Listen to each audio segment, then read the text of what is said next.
Hopefully you can hear me a lot better than you can last week. Allow me to introduce the pot. Well, allow me to introduce the party who will introduce themselves. Let's start with our ever so kind and caring DM. Hello, this is Scott. I'm Delta Group's DM, and let's see what kind of almanac shit they get into this week. Next, let's go with our clumsy but lovable Galen. Hi, I'm Azuzu. I'm playing Galen Crispina, the Warrior of Justice. Next, let's go with our little killer, the Half Pint. I'm Sam. I'm playing Toto Half Pint Halfling Ranger. Next, let's go with our furry. Hi, I'm Trav. I'm playing Cloud, the Tabaxi Rogue Warlock. Next, let's go with our ever so kind and possibly pyromaniac of a wizard.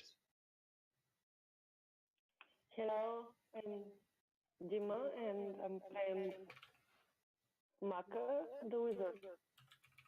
And last but not least, our ever lovable Bard. Hi, I'm Becca and I'll be playing Elspeth today. And this is Taldore Monday's Delta Group. On a side note, does anyone else have an echo? Yeah, there's a bit of an echo. Here. Yeah, a little bit. Yeah, there's a slight echo coming from Azuzu. Oh, my apologies. Yeah, it's because as you're typing on your mechanical keyboard, it's recognizing the sound and activating your mic. Okay, let me just turn up the sensitivity a little bit. Yeah. Hopefully this will help, because I think I had some issues with the mic yesterday as well. But let me know if the issue continues, guys. No problem. So, who wants to recap the train wreck of last week? Someone other than Alex, because we've had Alex recount it the last couple of weeks. Let's go with a fluffy friend. Cloud, if you want to recount. Yay.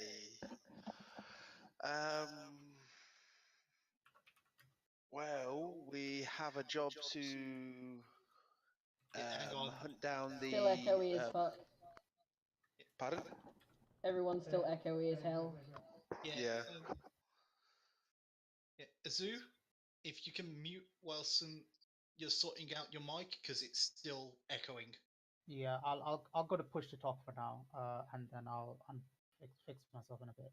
Yeah, no problem. Thanks. Right. Please continue. Yeah, that sounds better. Brilliant. Yes. Well, the group has a job to eradicate the myriad bosses. We're down to our last one, who is in Zephyr. Well, just outside of Zephyr. So on our way there, we find ourselves in our camp. Cloud wakes up Elizabeth seeing movement in the woods, which we find out is a pack of wolves. Funny enough, the leader of the pack, a said wolf that Elizabeth rescued, took care of, and released back into the world some episodes ago. However, Veska not being in his quite right mind at the minute, with a little bit of, let's say, friction between him and Elizabeth, chose not to have any senses and crushed the wolf's head in and started a bit of a fight with the rest of the wolves. It weren't too much. Veska did go down for a few moments, but we had a very emotional period there as we left the area. Shortly after, we stopped, had a chat, started sorting some things out until that's it. Sorry, just reading from my notes. We talked to our captive of the Myriad, got a lot of information. Right after that Visca got shot from from the trees, finding out that Marion Cole was stalking us, and well, Visca had pushed him to his limit on racking up money, making him pay for drinks, and God knows what else. We quickly attacked him, and Maka made short work of him with a fireball. So we had a bit of a massive explosion, but so what? But in searching him, we found a box with some letters explaining Marion's situation, being that he was working anything and everything he could to get enough money to reclaim his daughter from an orphanage.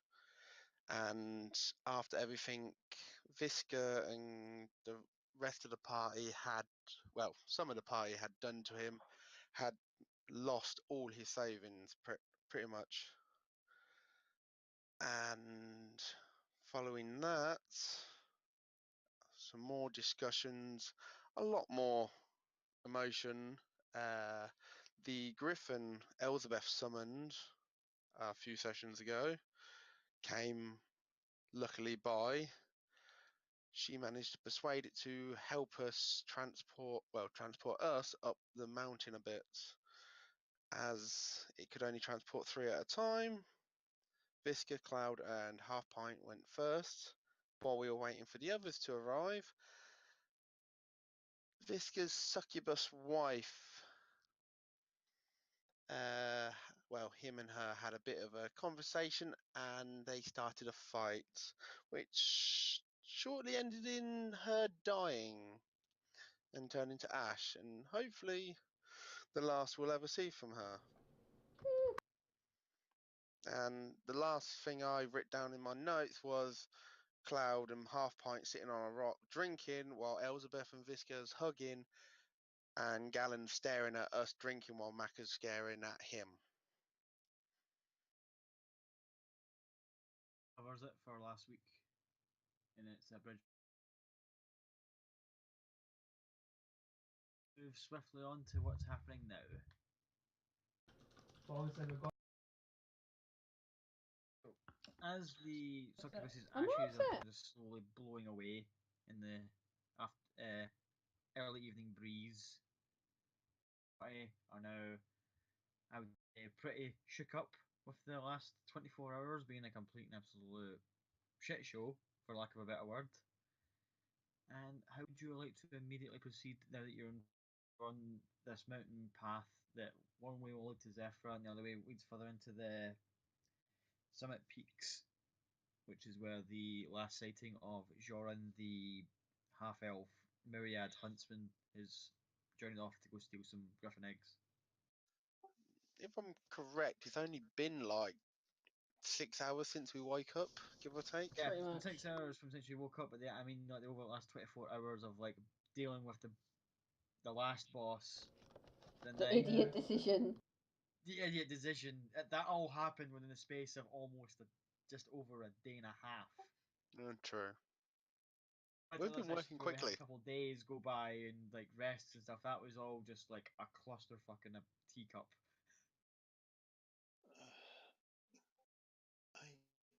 I may not still be in my right mind, but if we are going to perform duties here, I think it would be wise of us to introduce ourselves and inform the local in Zephyr of what we're going to be doing here. There's also a spy, an Ashari spy, right, for the Myriad. Warper matter. It won't surprise me, especially considering they're meant to have spies in every city. Yeah. So maybe it would be best not to tell them what we're doing in case the spy gets hold of it and we get rumbled. Well, maybe we should try and hire the spy because he said he was working with Shoran on getting griffin eggs. No, there was a mercenary working with Joran to help hunt down the Walpole Griffin eggs. actually is not associated with the Ashari. He's just a mercenary who goes around collecting exotic animals and selling them on the black market. Griffin's been his Yes. favourite currently. So Alright. I do believe we should go to the Ashari, at least to inform them of our present. We wouldn't want to do something on accident and get killed by them, especially considering one of the legends of Machina is the head of this druid tribe.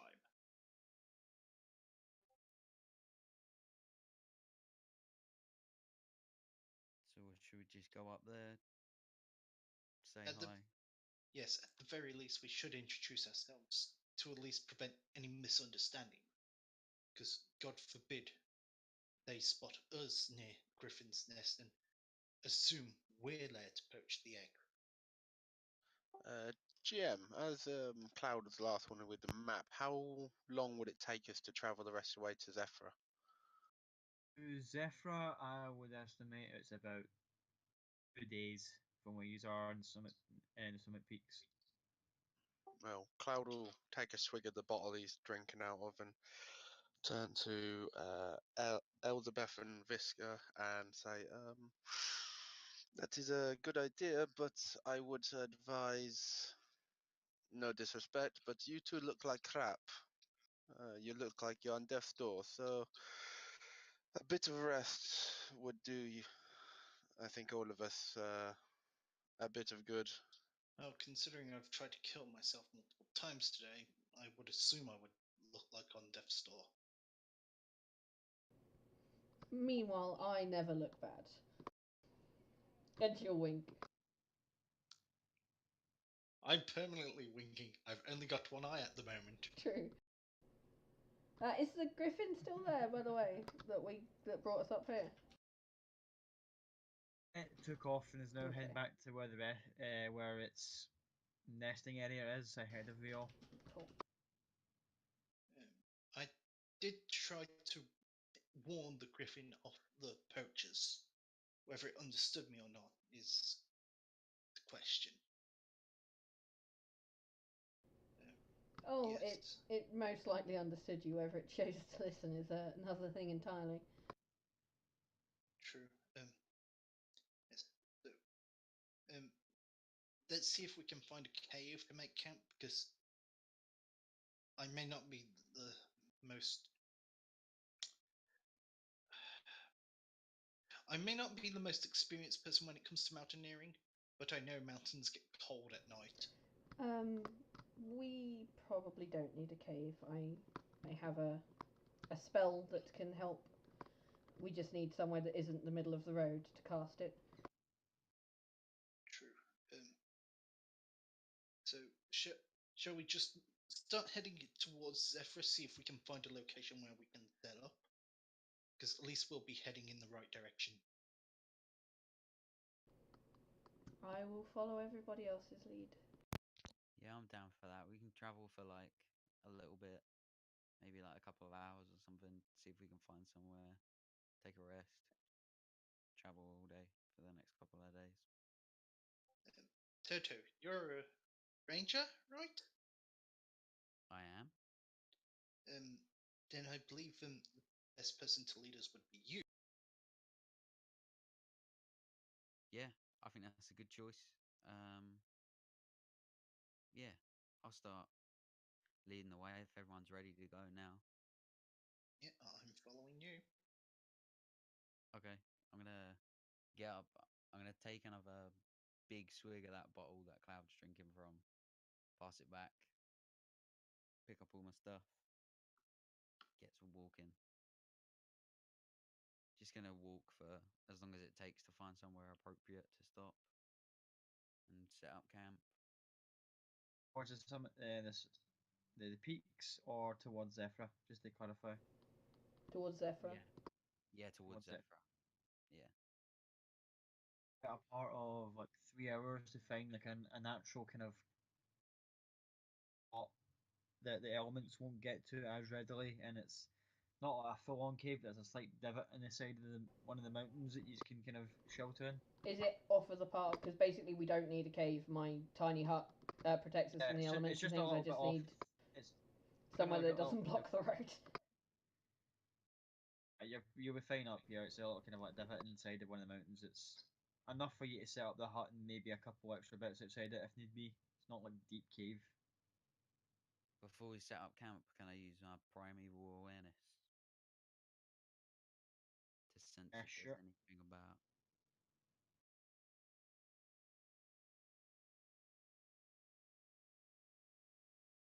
Yeah, just to make sure that it is safe.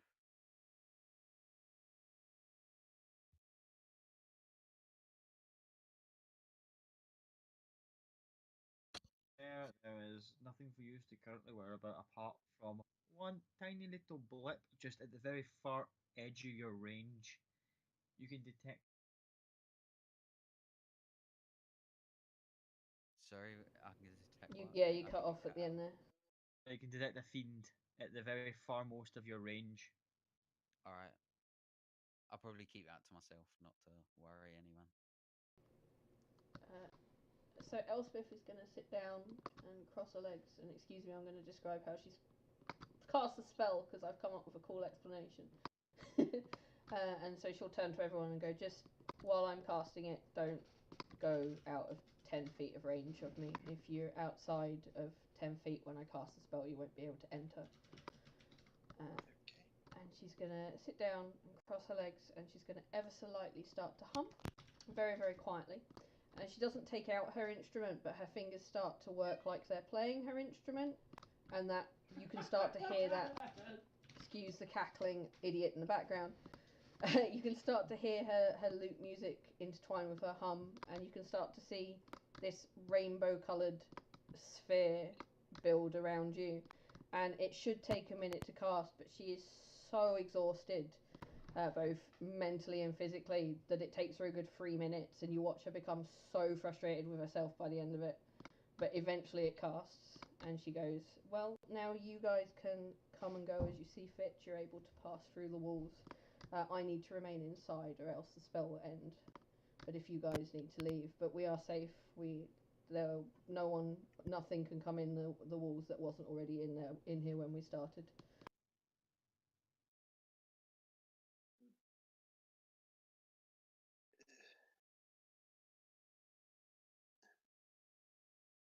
Yeah, Toto's gonna start just kind of casing the outside and setting up the alarm spell outside, just like as far around the perimeter as it goes,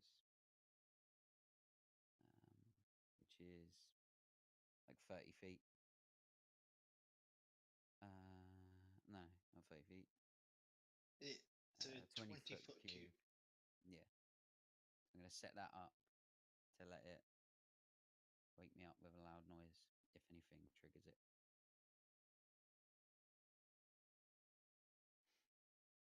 Anything else you want to do before you take the rest for the night? Go ahead.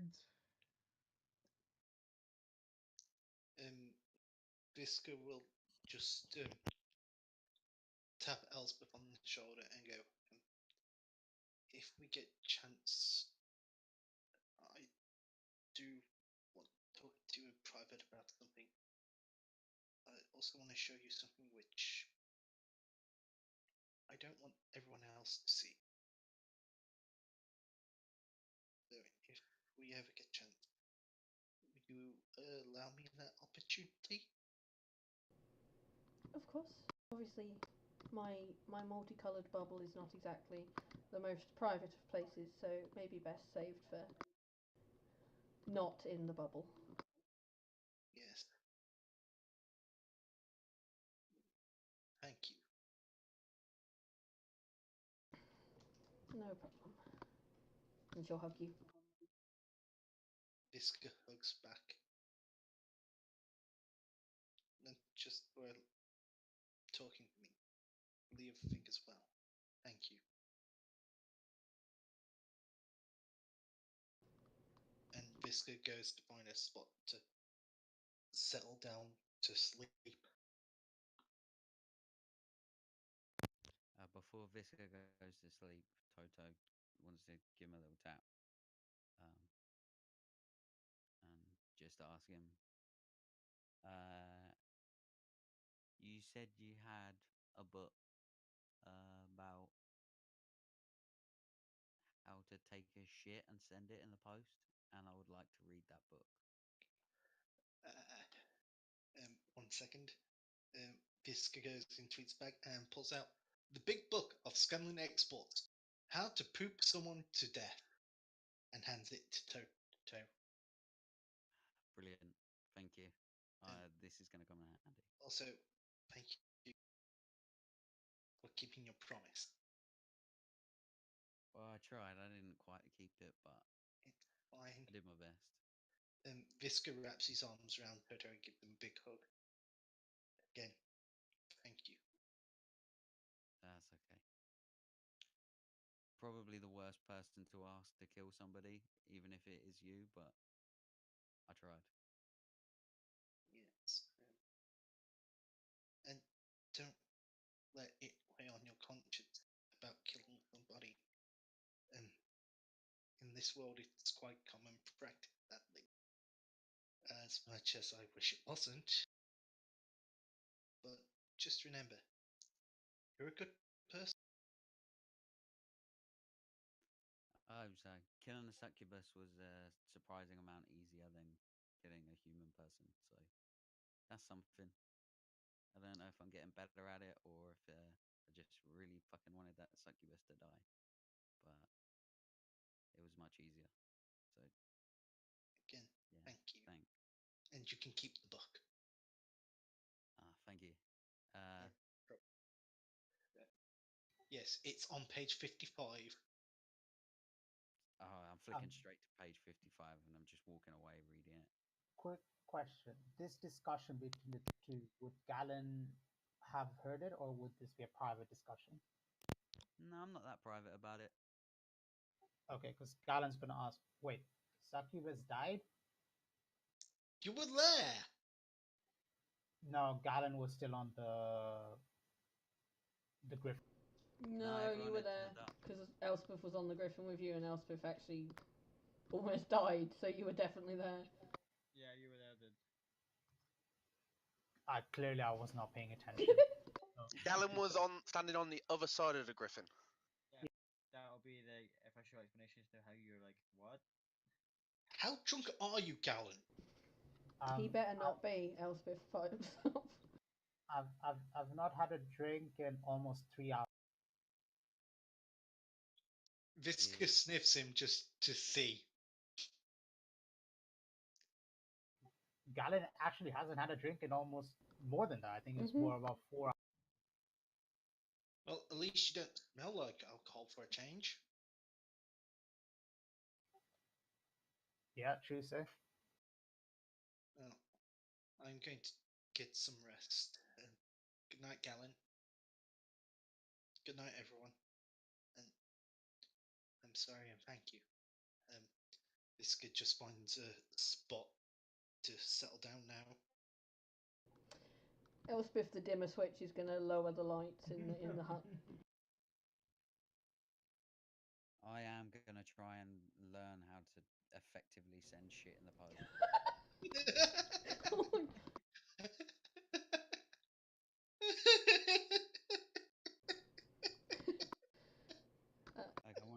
I want a proficiency in sending, in like mailing shit. It's a new category of proficiency. What would that come under? Charisma? Dexterity? God, Or maybe performance. no, Matt actually went through this with. Yeah, Matt actually went through this with Scanlan. I can't remember because he made it as a distinct form of scrying. If I remember correctly. Yeah, scry and poop. Yeah. Yeah. I literally just want to shit in an envelope and send it, but I want it to be done like, you know, the best way possible. And I feel like this book might teach me something. Yeah. By any chance, can you get the spell sending? I don't think so. Darn. But yeah, That's what I want to do. I want to give myself enough time to get a full night's rest, but I also want to like learn as much as I can from this book. You're learning stuff about from your chosen topic. Hmm. Good. Well, half pints learning about shitting in the post. Cloud's gonna probably be next to him, well, sort of bit by him, studying the myriad signs and phrases that he got off of the prisoner. Can we keep swapping that bottle while we revise? Oh, definitely. Good, good. This whole time, Gallon's just staring at the bottle, like staring at the bottle with his devil sight on. As it gets less and less and less. Yo, have you offered the man a drink? Well, have you seen how Macca is staring at him at the minute? Mac is not sleeping. See, she's sleeping, man. Elspeth, however, is not. No, I'm not. Cloud would at least put the bottle down just a little bit to the side of Cloud himself. Just obviously, if Gallon wanted to grab it, that's his choice.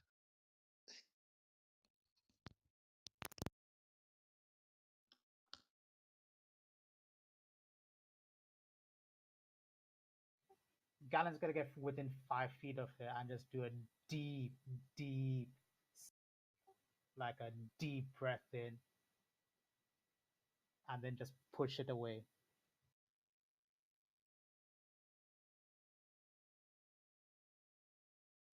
Cloud just sort of nods and picks it back up and takes another swig and passes it to half pint.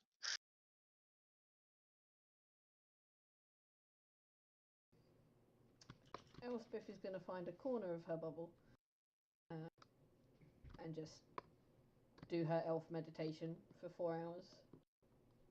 And then after 4 hours, we'll wake up and get out her book and doodle for the rest of the time.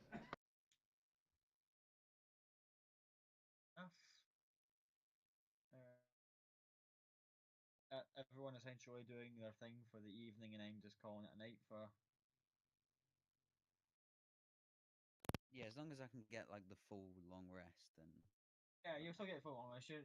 You're reading the book more for a case of I want to learn, but I'm reading utter shit here. yeah, literally. So yeah, you get the full night's rest and you're kind of skimming over the book. If you want to read it a little more and absorb the details, it might take another read or two at this kind of level of effort. Yeah, I'll just enough to give me a long rest. I'll come back to the Yeah. book tomorrow. Every time we rest, I want to learn a little bit more about shit. So the night comes and goes. Various members all rest up. He's get the benefit of a long rest. Just before everyone wakes up, Elspeth is going to tear out one of the pages in her book that she's doodled on and just fold it up and pop it in her pocket.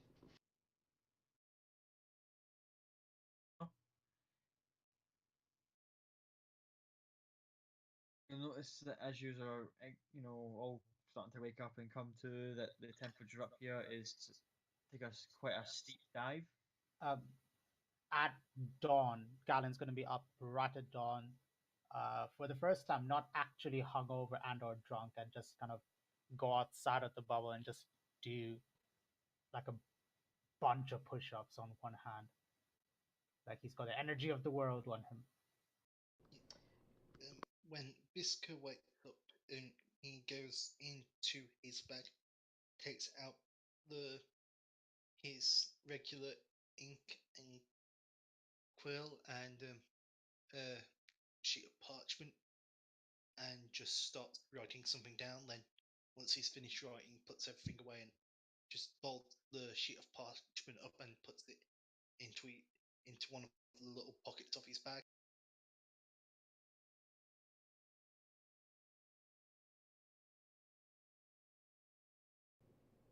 Elspeth would go out and talk to Gallon, but she is stuck in the bubble until everyone else wakes up, so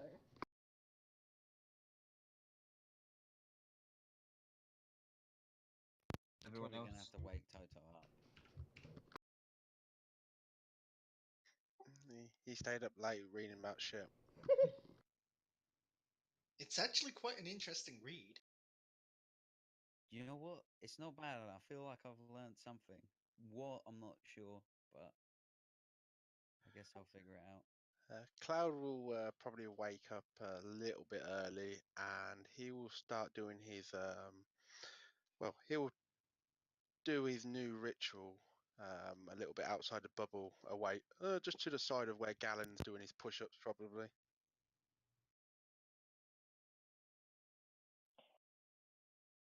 And I want to go out from the bubble in the morning to have a little time to practice my incantations with my spell book.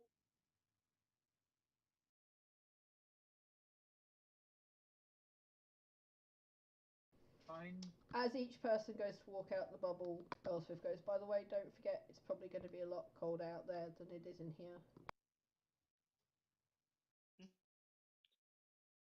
The temperature drops by a minimum of 12 degrees, with just the breeze coming in as well as making it a lot noticeably like biting cold sensation as you're all walking around. Is everyone out of the bubble now? Yeah. Yes. Elspeth Yes. will then make sure she's the last person to walk out of the bubble and let the spell drop. Up it goes and vanishes.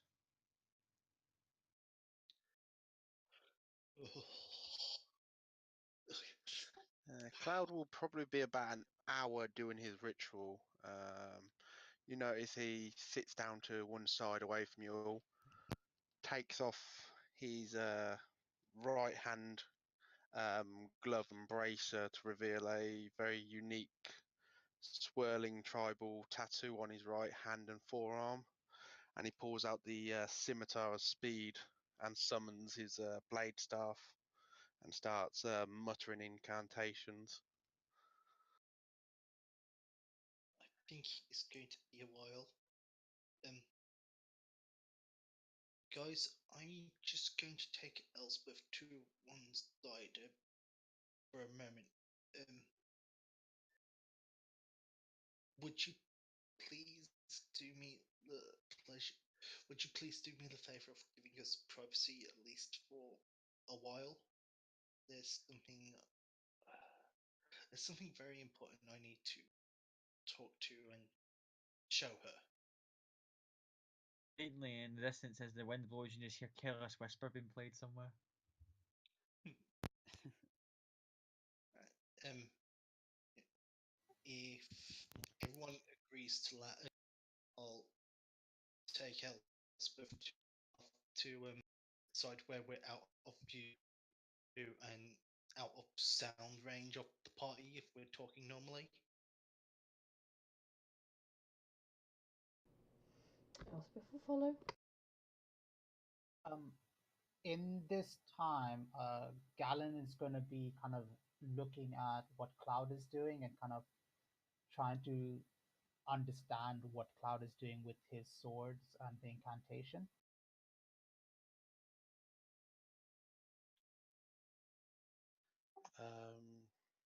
Yeah, you sort of nothing really happens majorly at first.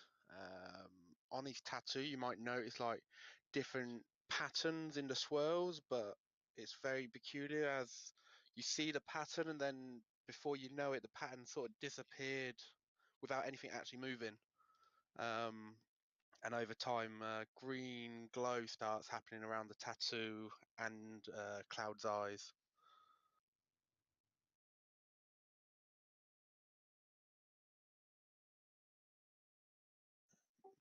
And then as sort of like he's coming to near the end, you see I've not actually just the blade staff is sort of like a 1.5 to 2 foot short sword in a dark cherry wood handle which spans about 3 feet with a large fist-sized crystal where the wood weirdly wraps around it like roots, but the same on the blade side as well. The wood sort of grows around and holds it in place as roots, with peculiar carvings all the way through it. And you see the crystal glow green, and all the carvings start working their way up to the blade. The blade being a pristine, polished steel blade with scroll work on it. And when that flares green, the polished steel sort of disappears from it, and all the roots holding it in place sort of pull back and open, and just a basic normal short sword drops out at the end. And he lifts up the scimitar that he was holding in his other hand, places the handle inside the gap that is now open as a sort of like a moor or a tree base, sinks the handle in, and it sort of absorbs the handle. The roots grab the blade and pull it in, sinking into the blade, sort of phasing through the metal somehow. And then another shimmer of green, and the blade turns the polished steel with the scroll work back on it. He spins it and just closes his eyes and takes a deep breath, and the blade disappears. Just a quick out of character. That was amazing. Yeah. I just want to drop that in. I'm just gonna applaud that. Yeah. Yeah. Very nice, very nice. Like I said, I had a few ideas. I just wanted to run them off the DM last time, but I think we had a few other issues to deal with. Yeah, I think we were kind of preoccupied last week too. I was like, I was looking forward to that as well, and then shit hit the fan. Yeah. But you always notice with his blade staff is a very unique item of, when you see it, you know it's there, but when you've got it in your peripheral, you don't pay attention. It's something that you would pay attention to, but you never pay attention. It's a very unique item that probably everybody in the party starts to notice as he uses it.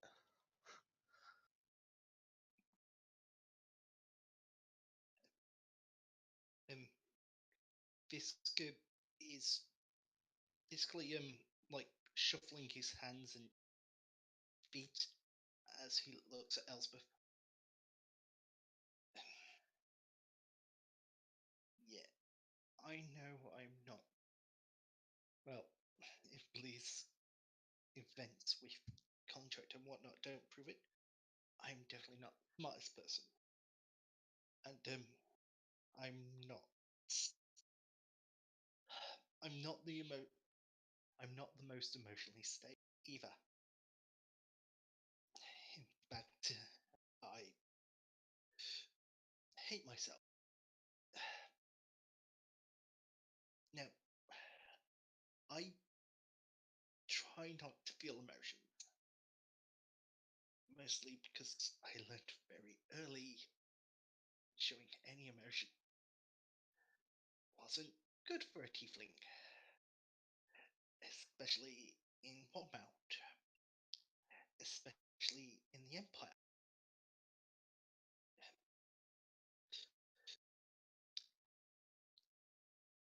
I don't know if you realize, but I'm not like most of a tiefling. Um, I don't have a tail like most others of my kind. Do you know the reason why that is? To be honest, I never even noticed. I don't tend to look at the outside of people. I'm kind of thankful for that, but when I was born, I'm what I was given up almost immediately. Well, not so much given up as sold. Apparently, young tiefling males fetch a very high price in the Empire. Um, when I was about 2, they did this. Fisker takes off his top and lowers his pants just slightly and turns around to show Elsbeth the base of where a tail would be, which is branded with the symbol of a slave trader. Apparently, a young male tiefling's tail fetches extremely high price as medicine or an aphrodisiac, and by burning the root closed, never grows back. If Elspeth is paying any attention to his back as well, there are multiple scars all across his back as well. She would be.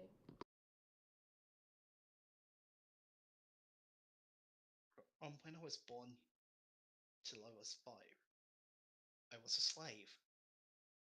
And Visca physically shakes at this, at the memory of this. One of my owners enjoyed young boys. It's one of the reasons I find it hard to have emotions, because if I cried, he enjoyed it. If I got angry, he enjoyed it. If I screamed, he enjoyed it. If I was happy, he crushed it.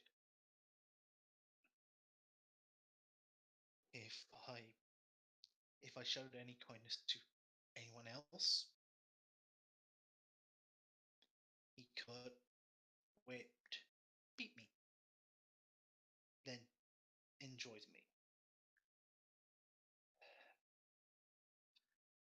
But when I was 5, I was too old for him, so he sold me to another. Luckily enough,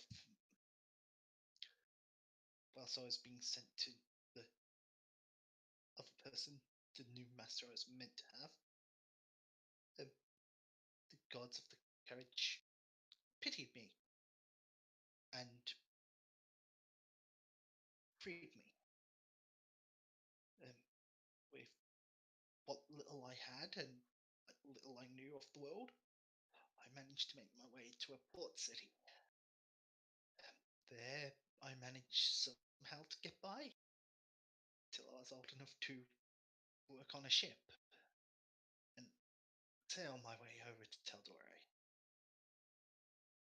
Here, I was more accepted as a normal person. I managed to find the Cobalt Reserve.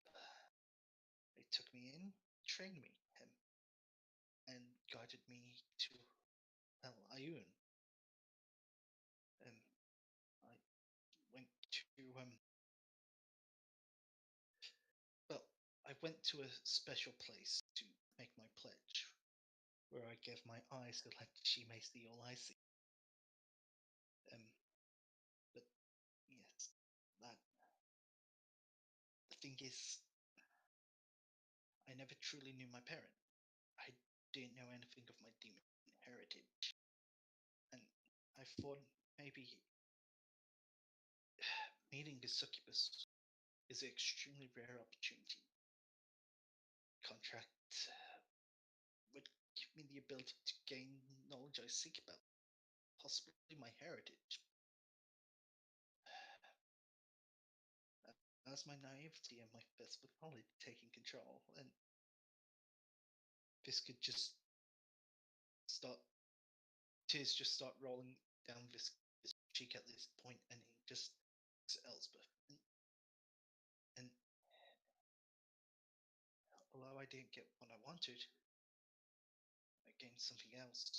But in doing so, I nearly cost myself that very precious thing I seem to have found.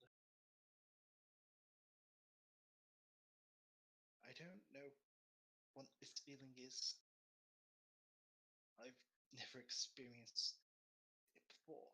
I read about feelings like this before. Apparently it's love, but I don't know. All I know is I don't want to lose you. But after we've dealt with this last guy, I will show everybody the way to Western. Once we get there, I have to leave. I have to make up for my mistake by myself. I would love for you to come with me, but I know I can't ask that of you. All I can say is thank you for at least opening my eyes to emotion I never had before. Maybe I should indulge in them a little more. But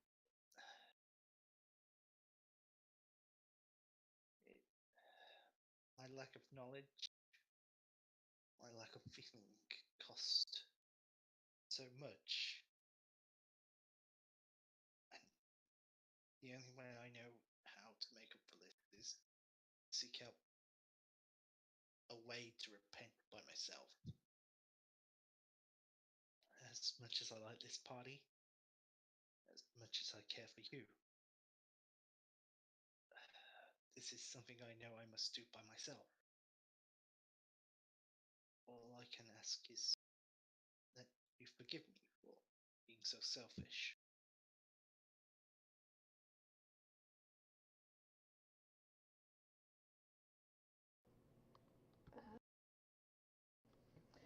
Elspeth, at a complete and utter loss for words and silently crying, is just gonna hug you very tight. She's gonna put her hands just above where the tail should be and sort of trying to cover as many of the scars on your back as she can, and kiss him and try and relay all the sort of emotions she's feeling, how angry she is and how much she wants to hunt down the asshole that did that, and and how sad she is for the lonely little boy and the lonely grown up man he is and was, and the happiness he makes her feel, and that she loves him. And then she's slowly gonna pull away and go, I certainly understand the need to do things by oneself. I've been pretty much by myself for almost 160 years now. My story is a little bit more pleasant than yours, but I was left at an orphanage, barely hours old, by a gentleman. Never said anything, just handed me over to the gentleman that ran it and walked away. So I don't have any clue where I come from either, so I at least know that part of your story. But I think I'll let you find your repentance on your own, and who knows, when you've found it, maybe you'll want to come join up with us again, and you can just send me a message, and I'll tell you where we are, and she'll kiss you again. Yeah, Visca embraces Elspeth and kisses her back. As he looks at her again, and just goes, I hope one day I have repented and feel worthy enough to rejoin you. But she stops you there and she goes, there's no worthy enough. You're fine as you are. If you, I'm generally a decent judge of character, and if I deemed you to be anything less than worth my time, I wouldn't be here. So do not even begin to use the word not worthy, because you're like so much better than I am already. we both know that's not true. You're a much better person than me. In fact, everyone else in the party is probably a better person than me. But as I was saying, once we get to Western, I have a acquaintance who I think should be able to help protect the party. Well, the amount of nonsense we've gotten into in the last couple of days, we probably need it. Yes. That's something else. Visca opens the box and takes out his full eye. Then takes takes out his leather armor. And literally rips a strip off the leather armor off, and ties it. Secures the eye in kind of like a necklace sort of thing, and hands it to Elspeth. How big is this eye? Because this is fucking creepy. Out of character. I'm like, how big is this fucking eye? Like an actual glass eye. Okay, so not as big as I've got in my head then. Yeah. At the very least, you'll have part of me with you. As Biscuit smiles softly. But if you ever need me, you just send me some form of message, and come hell or high water, I will come to you. Even if I have to travel across a plane, I will come to you. Elspeth is gonna turn her back and lift up her hair, basically telling you to tie the eye to, without actually saying it. So she's sort of inviting you to put the necklace on her. Yeah, Visca does so. And I'm sorry it's so crude. But once we get to Westrun, or when we get to Zephyr, perhaps there might be a craftsman who can actually make it into something that's pretty enough to match your style, at least. It is absolutely fine the way it is. Then Visca just hugs her from behind and just rests his head on her shoulder. While we're hugging, Elspeth is going to try and subtly slip the bit of paper she tore out of her notebook into Visca's pocket without him noticing. Yeah, and at the same time, Sleight of hand. yeah, Sleight at of the hand. same, yeah. The thing is, at the same time, Visca's doing the exact same paper in his bag. Nat 20. Completely just slip right in. Nothing. You, however, are caught. I'm pretty sure. Do I need to make a perception check? Yeah, make a perception check. Come on, get higher than 11. Fucking hell! She's not gonna say anything. She's just gonna. She's trying not to draw attention to what she's doing, so she won't say that she's noticed it. Throw those two nat 20s in a row because. Technically, that's 3 nat 20s in a row because before the game started, I accidentally hit the persuasion button and got a nat 20. The weird thing is at the beginning of before the game even started, you said, "I don't want to roll anything. I want to save my nat 20s." At which, also after that, Visca just goes and whispers in her ear. Well, we might not be a couple in the party, but I think Cloud and Toto make a fine couple. Maybe we should see about setting them up, at least before I go. We can certainly try. As a cheeky grin just crosses Visca's face. That we can. At least they've already had an indirect kiss a couple of times. Have they? They were drinking from the same bottle. Oh, okay. Just imagine the backwash. I'm pretty sure that's not how that works. Visca kisses Elspeth on the cheek and goes, again, thank you for coming into my life. I'm not sure you'll always be thankful for that, but at the moment you are very much welcome. Just compared to some of the stuff I've seen, you are. How can I describe this? A little bit of brown on Visca's nose right now. That's for later, and again in private. No, Elspeth's just going to turn around and go, take it from someone that's good with words. Sometimes just best left unsaid and just sort of start pulling him towards Yes. towards That reminds me. Ty again. This is yours, and Visca hands her the harp again. I'm no good with that sort of thing. Keep a hold of it. Elsa's gonna look really guilty at the harp, but tuck it in her bag, and then start pulling it. Visca's hand going, come on, we better get back before they get into some kind of mischief with Alice. Yes. Hopefully, no one's. As you guys gather up and head back towards the party, was there anything that the other guys wanted to do whilst they were off doing their? Yeah, I did. Gallon as well. Total first, then we'll head to Gal and see what you were doing. Yeah, Toto wanted to have a little look around, wander a little further from the camp, and then try and hide the club that Visca gave him, the one that he killed the wolf with. I just want to just throw it in a bush, just get rid of it, just while nobody's around. Doesn't really Just like chuck it. holding on to it. Yeah. Yeah, chuck it in the middle of nowhere, just yeet. Yes. Yeah, he feels bad about it, but at the same time, he looks at it and he just thinks, "Oh man, that poor wolf," and then just Yeah, throws you look it. at it and there's still bits of the blood and fur all over it, and it's just unpleasant to look at. Yeah, and he just kind of throws it just somewhere away, and then doesn't mention it, and then just walks back, sits on the floor, and carries on reading about poop.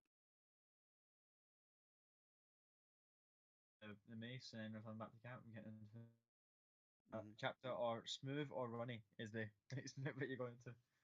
Nice. Yeah. Or So nutty, should I say? But Gallon, what were you doing during the So moment? so Gallon's gonna move a little bit away from Cloud and basically try to mimic exactly what Cloud was doing with regards to his little ritual, in an attempt to copy that. But Gallon's gonna fail miserably where he doesn't want anyone to see it. Make a performance check to see how well you hide it.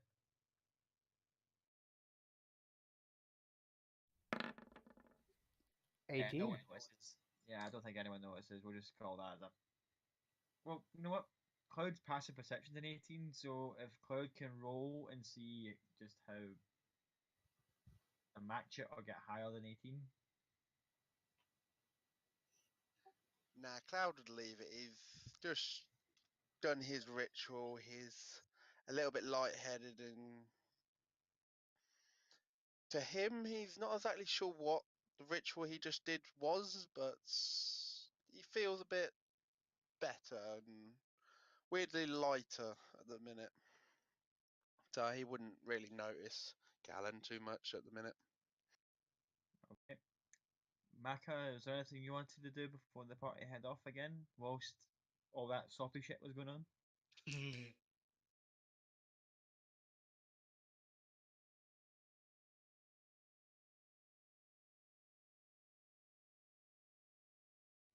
Maka did. Yeah, I think she just dropped out of the call. Yeah, I think she did say she had a long day, so she may have fallen yeah. asleep. She did mention in the group if she doesn't answer, she has had a. Wait, I think she's been trying to switch over to a PC, maybe. Mac, are you there? Yes. Is there anything you want to do whilst me and Els doing our soppy shit? Mm. I'm, I think I'm busy in that moment because I wanted to practice my spells and I need time to do this, so I won't do nothing else. I think.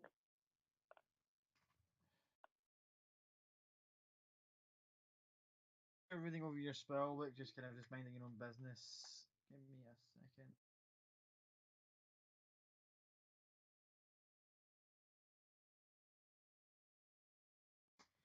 In fact, I'll send you something in the Discord thing whilst you're practicing your spell. I'll send you something in Discord.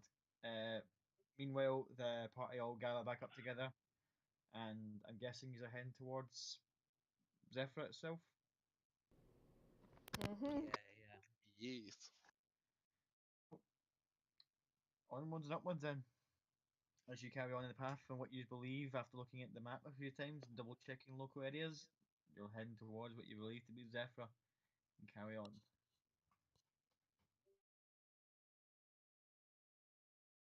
Yeah, I'll sort of lead it like I feel like I'd have a pretty good, not perfect. I haven't really done a lot of like mountain stuff, but I'm gonna just try my best to lead the party there with like just that I'm just gonna like be very confident in every move that we make. I don't know that we're definitely going the right way, but I'm confident.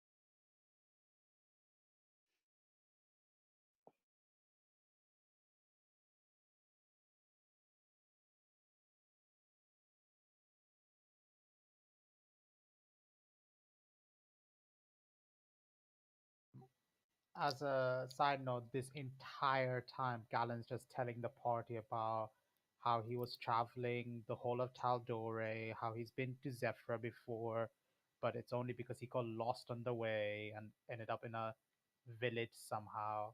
I think was redirected back to another village, and then he was redirected to another village from there. And just kind of just going about just telling his story about how he managed to eventually end up with the party.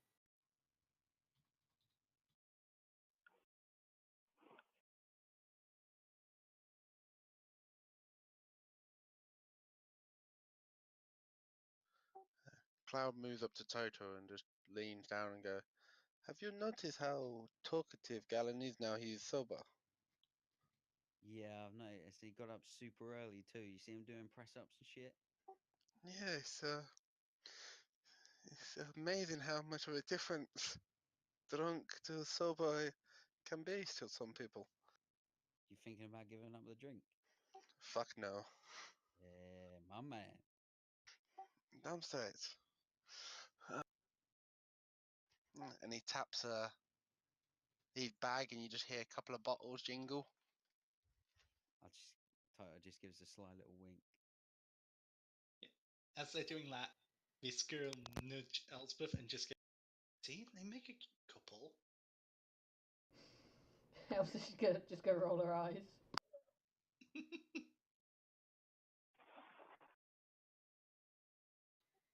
And Galen's ear perks up at the sound of the bottles being shaken.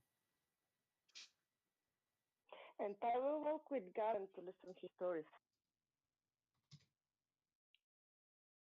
I think it'd be easier to get Toto and Cloud together than Maka and Galen. Then again, Maka hasn't taken her eyes off Galen in a while. That would probably be to do with the conversation us three had while you guys were on the Griffin. Let's just say when the two girls come up with decide that they want something done, they get it done. She's persuading him not to drink. Interesting.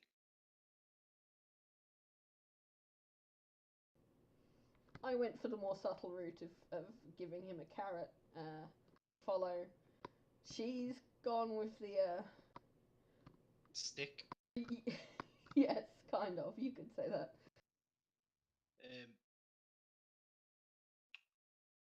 Why do I have a feeling it has to have something to do with fire? And why is it wizards always choose fire?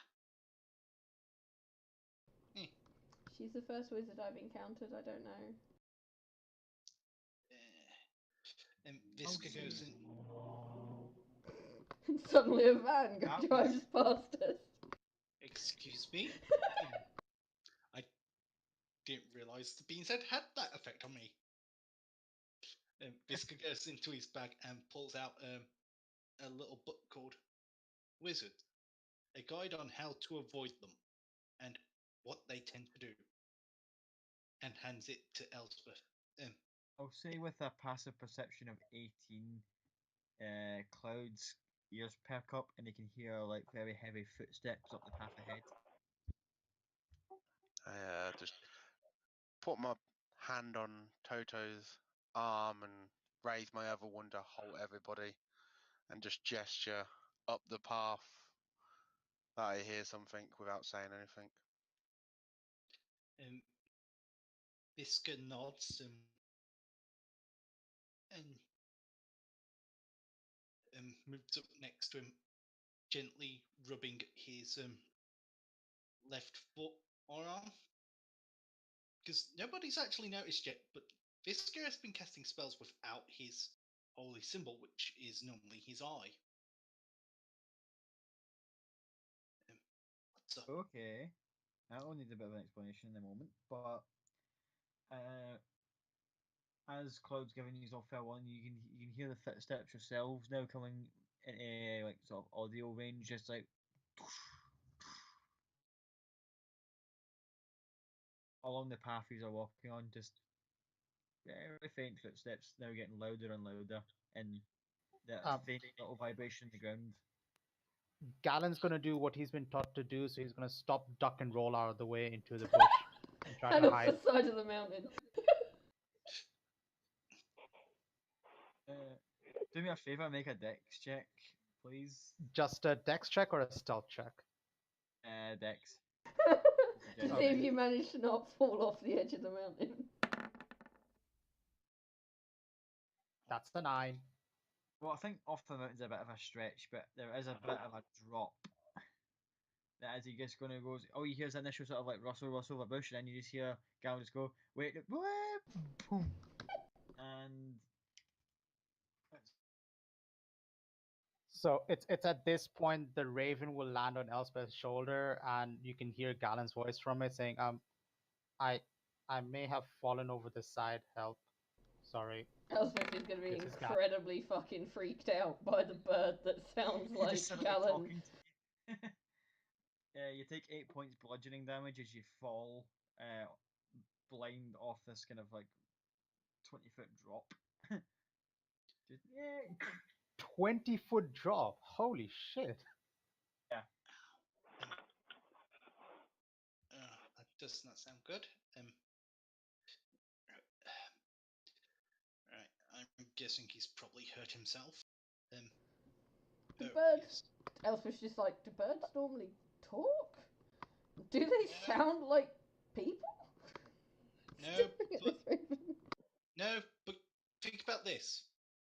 He can see through the bird's eyes. It's not a far stretch like he can project his voice through the bird.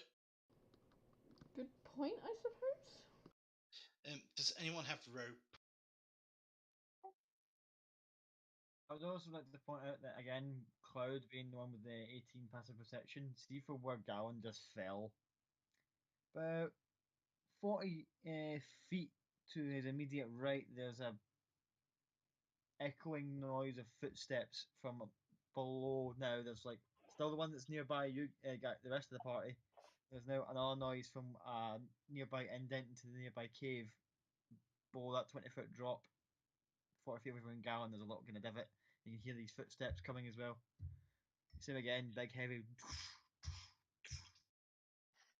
Cloud quickly grabs into his burglar's pack, pulls out 50 feet of hemp rope and throws it off the side and taking literally just a second to think what the fuck am I doing, and then talking to the bird on Elizabeth's shoulder and saying, climb up the rope quickly and quietly. You might need 2 hands for this. Elspeth subtly says to the bird. The quick out of character question, how strong is the rest of the party? Zip strong. As a general. I know Because I know Elspeth's Elspeth's got one.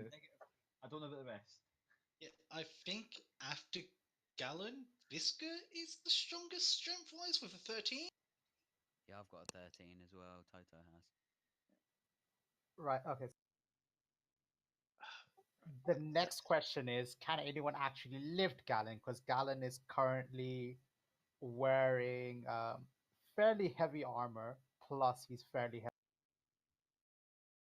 I think it might require a bit of a group effort.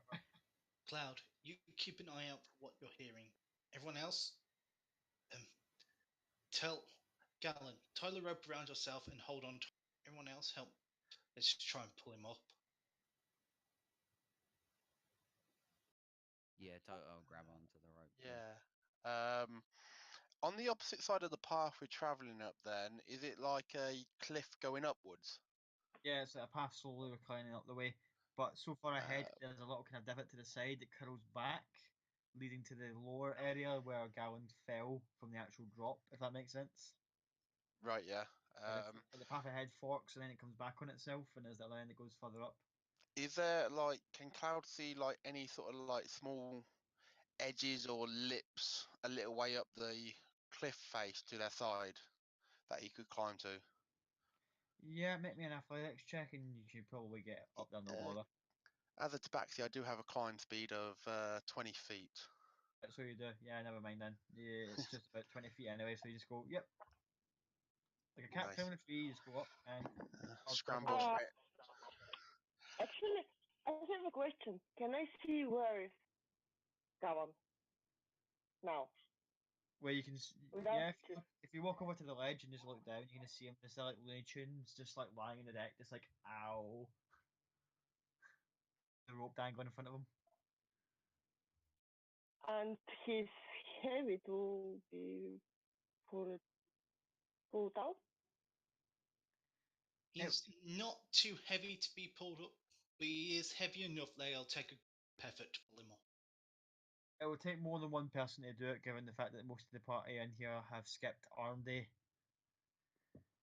And leg quite day. some time. If I can go to him, I can cast him a spell and he can go out alone by himself. What spell are you planning to cast? Spider crab? Will you be able to get back up? I think this spell can help him.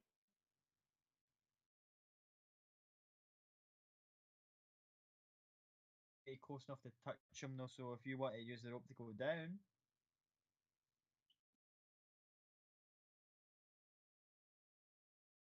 Gallon, are you hurt? You hear from the Raven. I mean, I think there's something stuck in my back, but I think I'll live for now.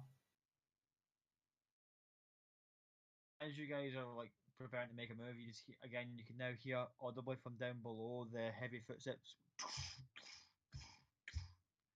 Again, further up the path. Cloud, make a perception check, please.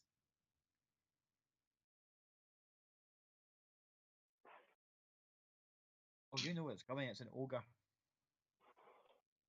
On the one up top, the higher up path, you can see it plain as day. Big, ugly as fuck, muscly ogre.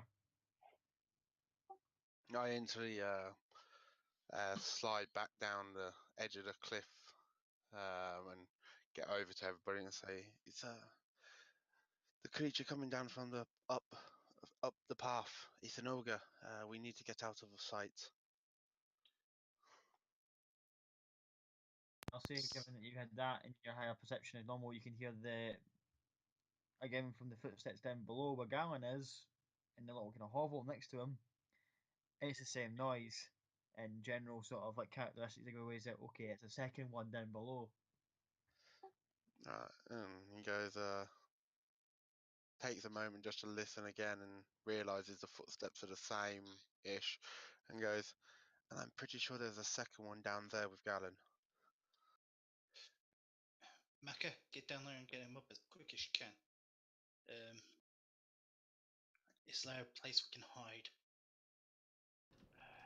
How long do you think we have before they get here?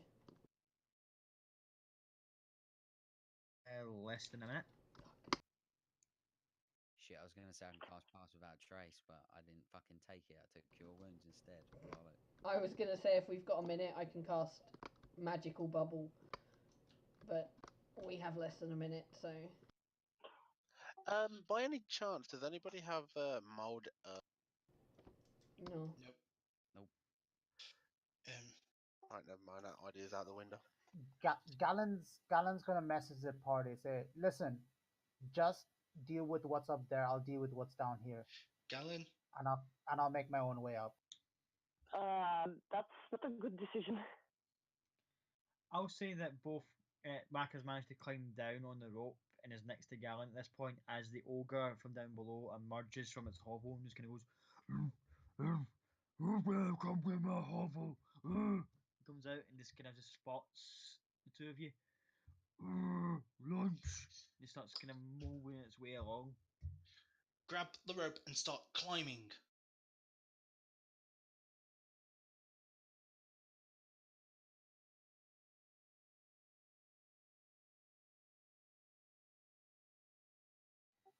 Galen's gonna wave at it, cause darkness, and then using the Raven's arm, grab Maka and just start running, just start climbing up the rope.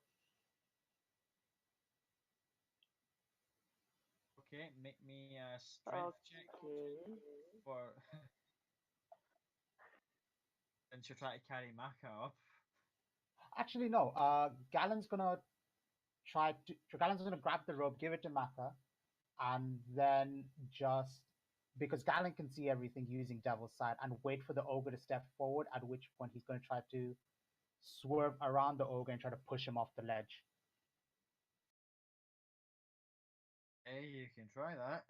As the ogre's kind of just like, can't see, and kind of stumbling around in the magical darkness. What do I roll, or do we wait for the next initiative round? Initiative's not technically started right now because it's not actually engaged in combat yet. Maka, did you use spider climb on Galen at all, or did you not?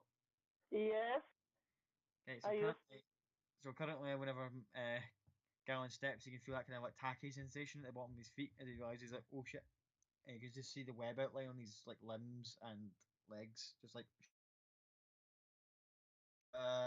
Yeah, the ogre's kind of just stumbling around right now, and as it steps out of the darkness, if you wish to make a strength check and try and push it off the cliff.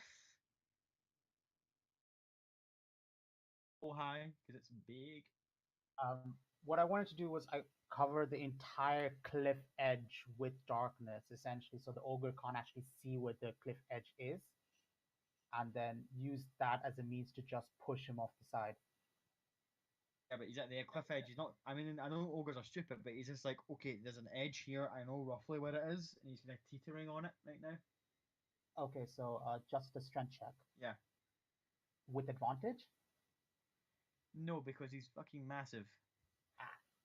I mean, you can't fault me for trying. Fat. He's big and heavy. Hold on. Do I have anything? No, I don't have anything else. Okay, just a strength check. Come on, big money. That's a 7. Go up and essentially with both hands try to shove, and you basically just like smack him on the ass. Doesn't move. Galen, get up here now. Right. I'm gonna grab Maka and just start running up the wall, or running up the rope as quickly as Okay. possible. As you turn to run, he's gonna just turn around immediately and just go and swing his club. And Yeah. I'll have him swing with disadvantage because it's technically still darkness. Yeah. All the while, the one up top's getting closer and closer to the party, is now in visual range of everyone else up top. Elspeth's going to look at Cloud and go, how stealthy can you be? There's not many places to hide, but I can definitely try. She's going to walk forward and reach both Visca and Toto and cast invisibility on those two. And then try and hide. Okay. Well, the ogre, I'm assuming, misses with a 13. Yes. My armor class is actually 17 now. Yeah. As he swings the great club along, just like you can feel the dust kind of like from the nearby earth just getting in bits of dirt getting flung up at you as you and Maka head towards the rope and the wall. The Elspeth is just trying to hide, is not herself invisible, I'm guessing? No, I'm not invisible myself. I've cast it on Visca and Toto. When you do that, Cloud will slap you on the arse and cast invisibility on you. Right one. Okay. Classy. Okay, so. And then Cloud will head back up the wall and hide up above if he can. Okay, make a stealth check once you get up top. Okay, so you climb up, and as soon as you get to your opposite,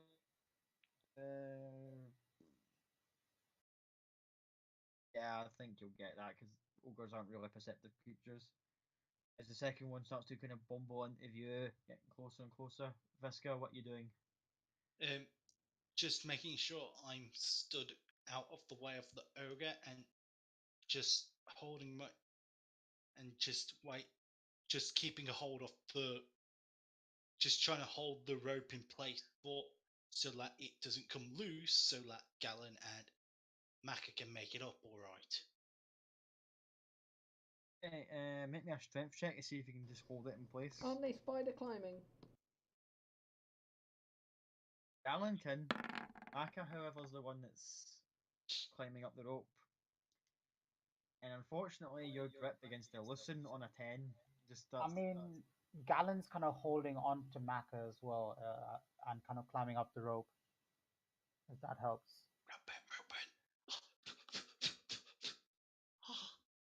Shit, that stings. I will like to point out, no offense to my team, but everything Visk is holding and carrying turns invisible, so does the rope. He's still holding on to it though. They'll know the rope's there. They've got hold of it. Yeah, what I'm struggling to understand here is why would Galen try to hold on to someone who's trying to use both their hands to climb a bit of rope whilst he's walking vertically up it a surface? I assumed Galen was carrying her and using spider climb to climb up. Yeah, so did I. Well, Nick, you said you were just holding on to her. I thought So- you holding on to her so, for I she mean, can go on her so- own.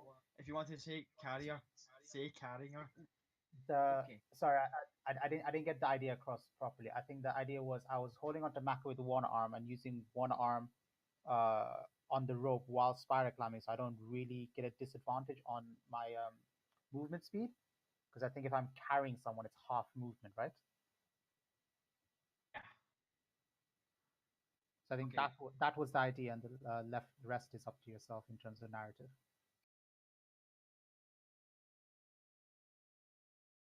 Yeah, I'll say you get up top. It's fine.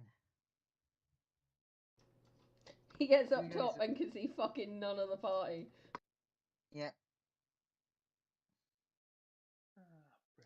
You end up top.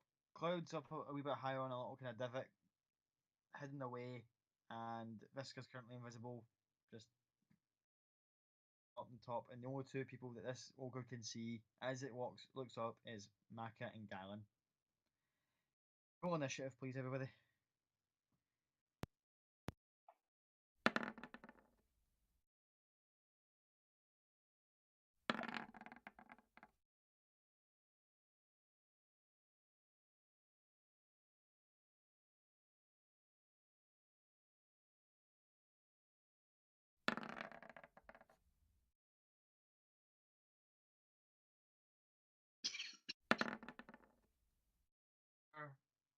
Jesus, fuck, the ogres are on top of the initiative order apart from Galen. Galen. Yeah, Galen goes first, then it's the two ogres. Right, okay. Let's do it. Let's fucking do this. Galen, what do you do?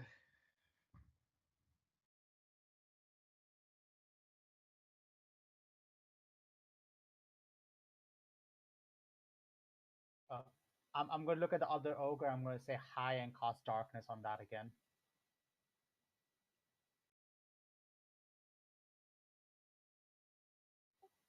So I'm going to cast darkness on the ogre. And then I'm going to move into 5 feet of it. And that'll be my turn.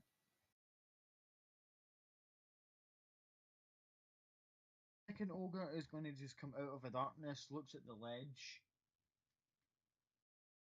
gives its make, and he goes, "What's happening up there?" The other one goes, "Fuck knows, I can't see." He just kind of just moves its arms around, just waving it about with its club. But the one down below looks up and goes, "I'm coming up," and it just starts climbing on the side of the. It starts to hoist itself up the ledge. That'll be their turns because they're really fucking stupid. Not much else. Next is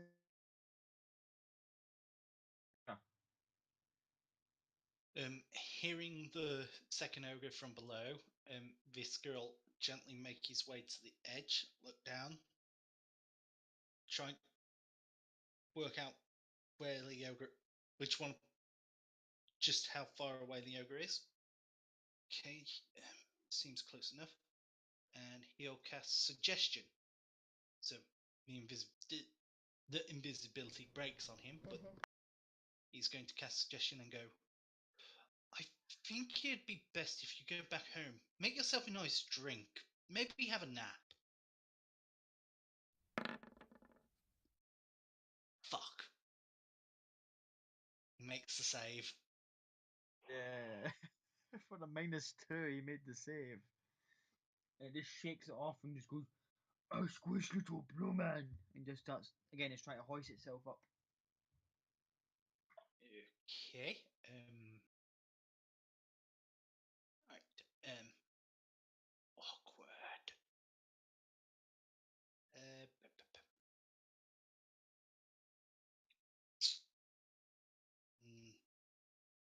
Ooh. As my bonus action, Visca takes the rope that's still dangling over the edge and just tries to whip it. See if it also just to try and whip it round to try and smack the ogre, just confuse him a little. Hit him with the rope. Nothing. Darn. I tried. Not really. He's proficient in whip fighting, so this is a kind of like, just smack. Yeah. I'm just trying to distract him so that he slows down. All he done was tickle his nose a little bit, and he just goes, "Oh, you just feel a bit of a big gob of like mucus just hit you in the shoulder just as he sneezes at you. Oh. That's me done.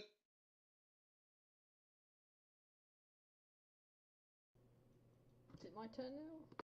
Yes. Okay. If I were to stand directly in between the ogre upstairs and the ogre currently climbing, would there be 30 feet? Would they be within 30 feet each of me? Just about, yeah. So I'm gonna walk to that point. And would they be considered? Are they considered humanoid ogres? The giant. So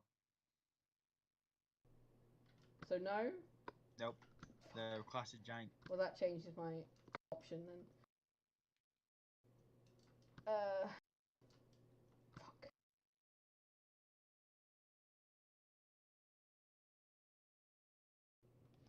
Sorry, I had a plan, and now my plan cannot go ahead. Elspeth is so fucking useless in combat, boys. Jesus. Um, she is. I don't know. She's going to vicious mockery the giant on the rope. No, she's going to hideous laughter the giant on the rope and hope that he starts laughing and falls off.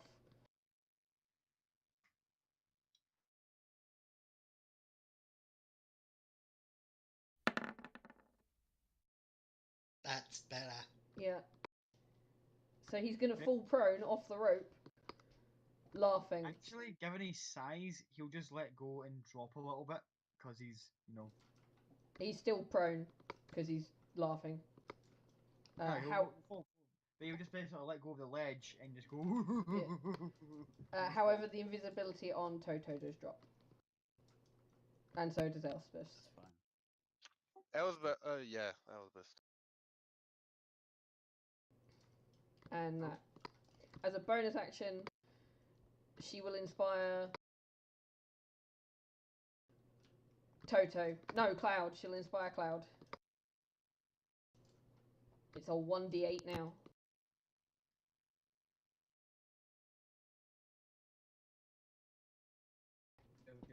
And that's her turn.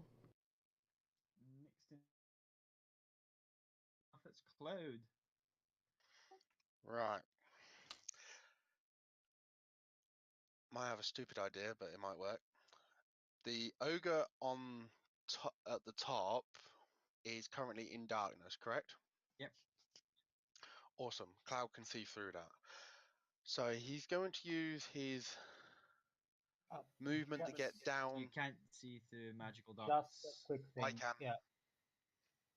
Darkness doesn't work. I have Devil's Sight as well. I can Oh, see Devil's through Sight, magical yeah. darkness. Right, okay. Warlock. Hoorah, Just double brother. checking. No 'cause problem, some man. people That's fair. make a mistake. Some people That's fair don't. enough. Right, he's going to use his movement to get down off the cliff. He's Uh-huh. going to use his action to dash over to Veska. Tell him, hold on to this, and he's going to grab, and Cloud is going to grab the rope. He'll use his bonus action to use another dash to go over to the ogre, and then he will use. Let me see there. Feline agility. So I can basically do another 90 feet of movement in this turn. So with that 50 foot of rope I've just got, with Veska holding one end, Cloud is literally going to do 90 feet of running back and forth between this ogre's legs and around. Fucking brilliant. I love this. Do me a favour, make me an athletics check just for a thing. Just like To see how tightly you can tie the rope. yeah, I would say with 16 you got it. Yeah, you basically snow speeded him. That's what you've essentially done. It's just like round, round, round. And his legs are just getting, ooh, what's happening? What's happening? His legs are just getting tighter and tighter together. So all 50 feet is gone, and you're basically just holding on to a little string. So there's about 40 feet wrapped around his legs, with another 10 feet just moving over to Visca holding one end. So hopefully we can all just he'll just trip over. But I will consider him restrained. Is probably the best way to put that there. Well, restrained in the sense that he can't move, but he's still got his movement of his arms, if that makes sense. So he's yeah, only and Cloud will probably move back about 15 feet as he's in darkness and he can't see Cloud. okay. And the ogre's just kind of flailing about, going, "What's happening?" You can't really see. And that's me. That's you. Visca, you move. No, it's Toto's turn. The total. No wait, no, it's Visca. He's got 10. It's total. Oh. No, No, Visca had 12. He's already been. Cloud's got 10. Toto's got 9. Macca's got 6. Yeah, I looked at the wrong one. Never mind. Yeah, I think that's right. Yeah, I looked at the wrong one. So Sorry. it's Toto's turn. Okay, I want to try and speak to the ogre in giant. Just gonna go over to the one that's restrained and start speaking giant to him and say, "I apologize, brother. This was all a big misunderstanding. If you let us be on our way, we'll remove these restraints. We'll say no more about it. I'll even give you a little food out of my pack. It might be a little bit small for you, but I'll give you that. You let us be on our way, we'll untie you. I can't say fairer than that." Persuasion check, please. Would you want persuasion? Yeah. Can I get advantage for talking giant? This time, yeah. Okay. Because I wasn't expecting you to actually say, I'm going to be the smallest person in the party, speaking giant. Yep. Still only 10. Hold on.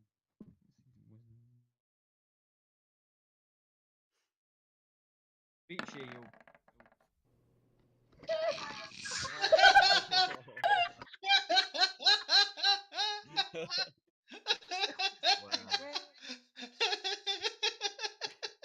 Wow. Toto, you jammy bastard. You kind of, the arms stop flowing about, and he just kind of goes, okay. I'll give him some of the rations out of my my pack. It's barely enough to fit in the palm of his hand, and he just kind of just takes it, and he's like, He shouts, "Beavers! Beavers!" And then you still hear the laughing occasionally just permeated from the other ogre going, "What?" He was, "Stop it! Just leave him now." And he's still kind of tired at legs. He's like, "Can you let them go now?" Yes. Cloud, you're the best at this sort of thing. If you can untie him, Cloud please. sort of panting a little bit, but he's like, well, this is a change of circumstances, but yeah. And he starts unwrapping the rope. Dude, I'm so glad nobody attacked him properly. I was the whole time I was thinking, oh, I hope nobody attacks him. I want to talk him into not fighting. Visca just goes over and pats Toto on the back. He's still a little shaken up, but he's like relieved. Good Meanwhile, job. the one downstairs is still laughing its head off. Yeah, he's just sitting there. He's like, I kind of help, like, I know the ogre's real big, but I want to like attempt to be like, here, I'll help you up, even though I'm not really doing anything. It's kind of No, like dust you're him not off. helping him up because he's 20 feet below us. No, I'm no, still the other laughing. one, Elspeth has not dropped the spell. not the laughing one, the tied up one. The tied up one hasn't fallen over yet. yeah, he was just kind of balancing on his legs tied together.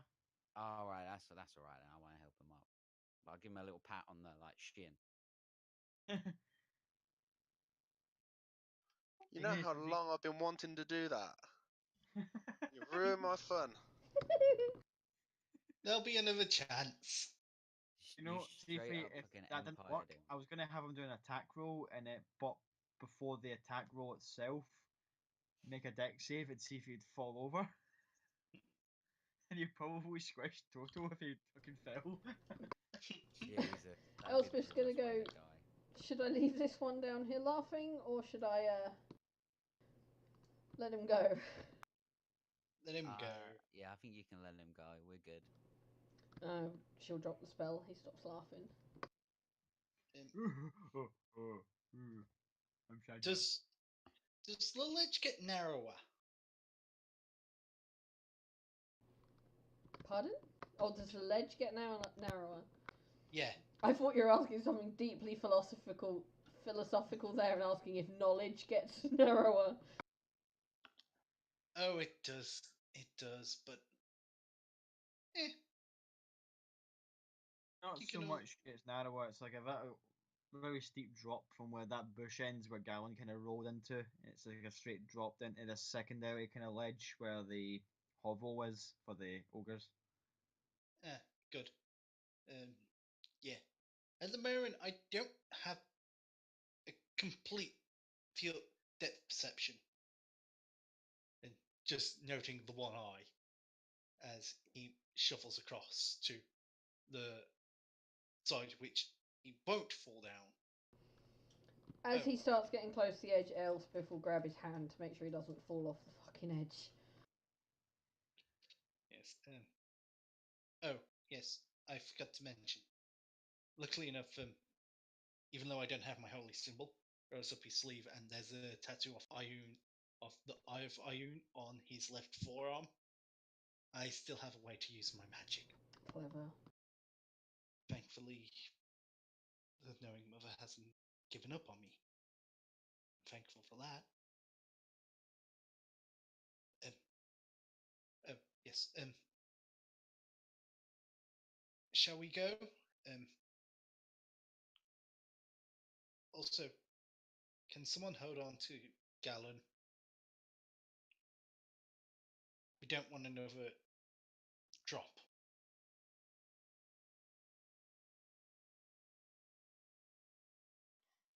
Well, that was more of him rolling off the edge than him walking.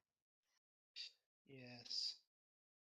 But I'd feel bad if we put a lead on him. It would be Okay, amusing. I will hold his hand while we're walking. Oh, how sweet. Elspeth will whisper to Visca, "Are you sure it's going to be easier to get Toto and Cloud together than it is to be Gedmacker and Gallon?" You didn't hear that. She whispered that. Yeah. And Visca just looks back at them. I'm having my doubts now. As you carrying on in the path, you just look back and just see the ogre just kind of waving at you. He goes, bye bye. Bye bye. I wave back. Cloud waves back. I think Toto we all definitely- wave back. Yeah. Can I just say I wasted 2 spell slots and my special ability for an RP moment. Yeah. Oh, yeah, that reminds me. As we're heading along, Visca will look at Galen and go, it looks like you did have a nest. Let me help with that. And he's going to cast Cure Wounds on Galen. You recover 7 I hit just seen the points. gif at Pierce. Yep. You get 7 hit points back, Galen. Thank you. Can you remove this stick that's punctured my side as well? The one on your side, yes. The one up your ass, no. Hey, I was literally just about to say that. Hang on. Visca pulls it out and goes, this stick, easy enough to remove. One currently up your rectum, I don't have any to remove that.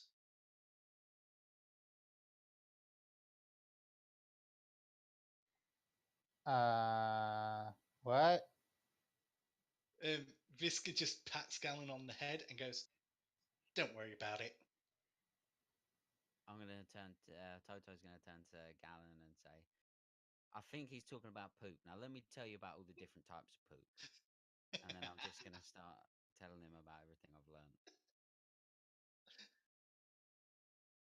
And about another couple of hours just travelling along this path. Again, there's still quite a bit of a chill in the air. It's not as bad as it was in the morning, but it's still fairly nippy out there. And fairly in the distance above in the sky, you can just see things flying around that don't look like birds.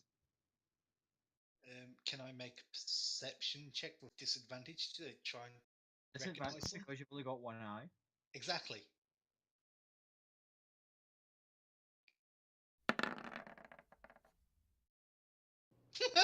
That one.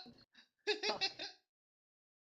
My eyes Not too. only are you looking about trying to see things, but you trip over like a root and just go face first in a pile of mud. Wild Cloud manages to spot what's above. It looks like a bunch of people on these very weird winged contraptions flying around, very far off in the distance. I was just going to quickly cast Prestidigitation on Visca to get the mud off. That gif is awesome.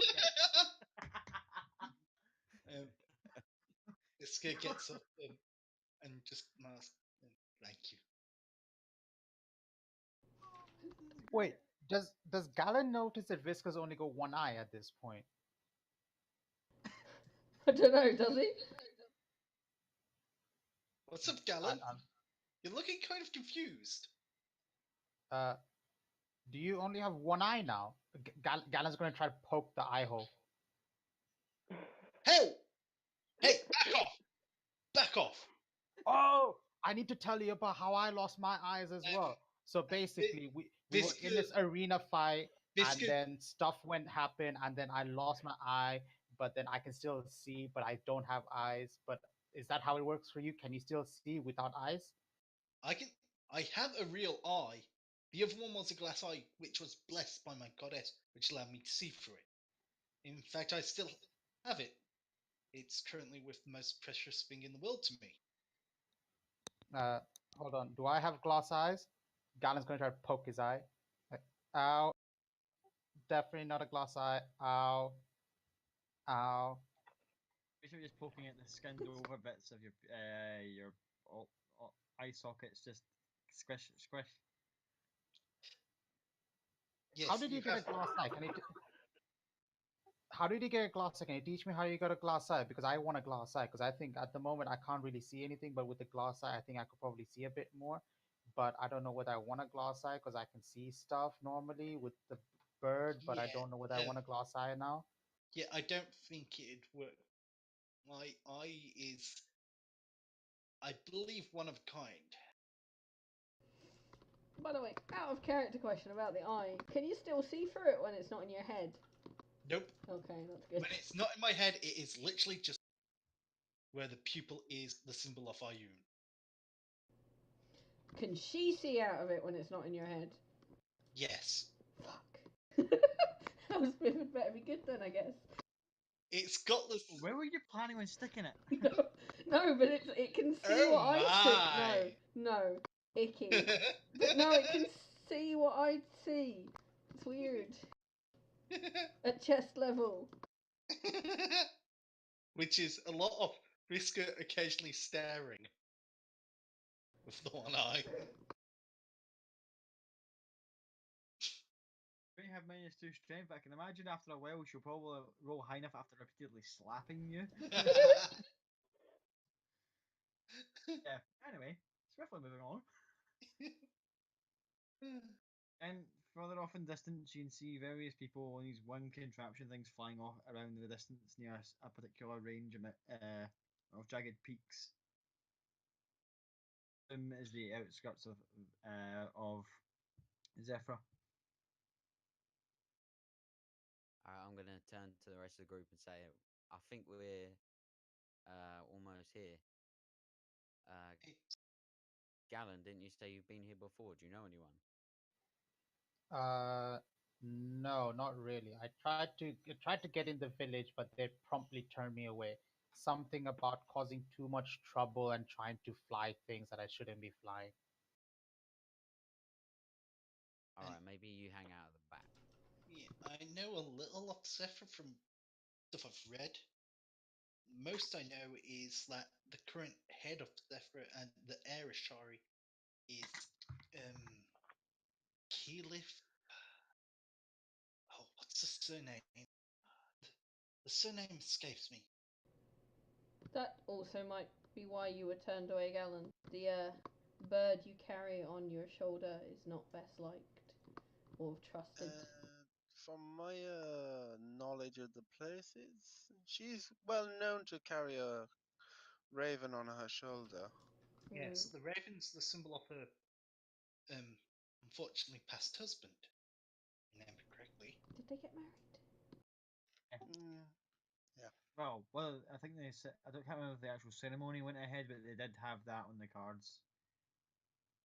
Out of game note, the raven population of Zephyr increased dramatically after Good Keyleth point, yep. took charge. So back in game though. Well, I've never been here and I've never heard of this key lift, so I'm gonna keep my mouth shut. Have you not heard of Vox Machina? Yeah, I've heard of Vox Machina a little bit. Keelif's the druid from them. The princess. Ah, cool. The redhead. Yeah, I heard they beat some dragons and stuff, but that's about it. The best thing you need to know, she's pretty hot I'm in. and single. At At that Miss point, Hugo's- Elspeth goes, I'm pretty sure you'll find that she is technically not single. A lady's heart is not given and so easily taken away again, especially when one loses their partner the way she did. Yeah, So it Visca may be goes- best not to cause offence and not to try. And she looks at Toto. Yeah, I will Visca have you goes. know a lady's heart can be taken. Visca goes. I may not be the wisest in these sort of things, but even I know you don't do that, especially with someone who can turn into. Can turn into a what? You broke off there. She can turn into a dragon, so don't. Okay, Alright. Toto? Toto's still gonna spit into his palms and slick his hair back anyway. Just the minute image of that alone is just Also, Basically she, giving that kind of coy look your player avatar thing's giving me right now. Just that, hey. Yeah, it just smooths the hair and the mutton chops down. I just look to Cloud and go with my eye just kind of just looking at him, just in a way that says, "Please stop him." Cloud has a say sinister smile on his face, and he just goes, "Of course." And a big Cheshire cat grin comes across his face. Okay. Elspeth is going to go, do you know, I expected more respectful women from you too. Yes, I I've- expected I've- better from the both of you. I respect women. This is Keyleth. Like you say, she can turn into dragon. She is probably one of the most powerful people well, she'd probably be one of the second most powerful people we'll run into, if we run into her. I respect her greatly. Her beauty, her power, her grace. I respect women. I love women. Some women. Exactly. Well, yes. Toto, there's a difference between respecting women and sleeping. Elspeth is going to cast message and send it to Visca and just say, I think we're fighting a losing battle. Maybe we should just let the lady stand up for herself. Disco will reply in his head, "I'm just trying not to get us all killed." Toto's like balling off, like swinging arms, like his neck's up real high, just making himself look real strong and proud. Disco lets out that sigh and just starts continuing on, just like, "Oh God, we're doomed." We do see the flying little not hovercraft, like the hang gliders, yes? Yeah. Wind riders, I think. Okay. The Raven's gonna go try to land on one of them and try to speak to one of the persons on it. By any chance, does he see a young bald lad with arrow tattoos on his head? Funny enough, one of them is. Bastard, you called me. You got me fucking there. There is a little, there's a fairly young little human male with an arrow on his head, flying one of the sky rails, just kind of like, oh, kind of Yeah. taken back as a raven, kind of like, we haven't recognized you, friend. Flying around. The Raven's gonna speak as well. Can I borrow this thingamabob over here, please? I'm kind of in the middle of using it. I'll give it back to you in, let's say, tomorrow. Why would you need it? You're a raven. You can fly already. Oh, right. Sorry, you think I'm a Raven? No, I'm a human. I'll give it back to you tomorrow. If you just put it down over there next to the group that's sitting over there, I'll give it back to you tomorrow. At which point he kind of takes a coil look and just sees the group getting really close to the defences, hand signals to the other gliders. In each one of the sky rails, immediately kind of start flying in go from just random patterns into formation and start flying, and a bunch of them break off. At least three, including the young kid, kind of going, "Oh, we'll see about that," and kind of just goes towards the party. Okay, thank you. I'll let my team know that you're coming. Thank you.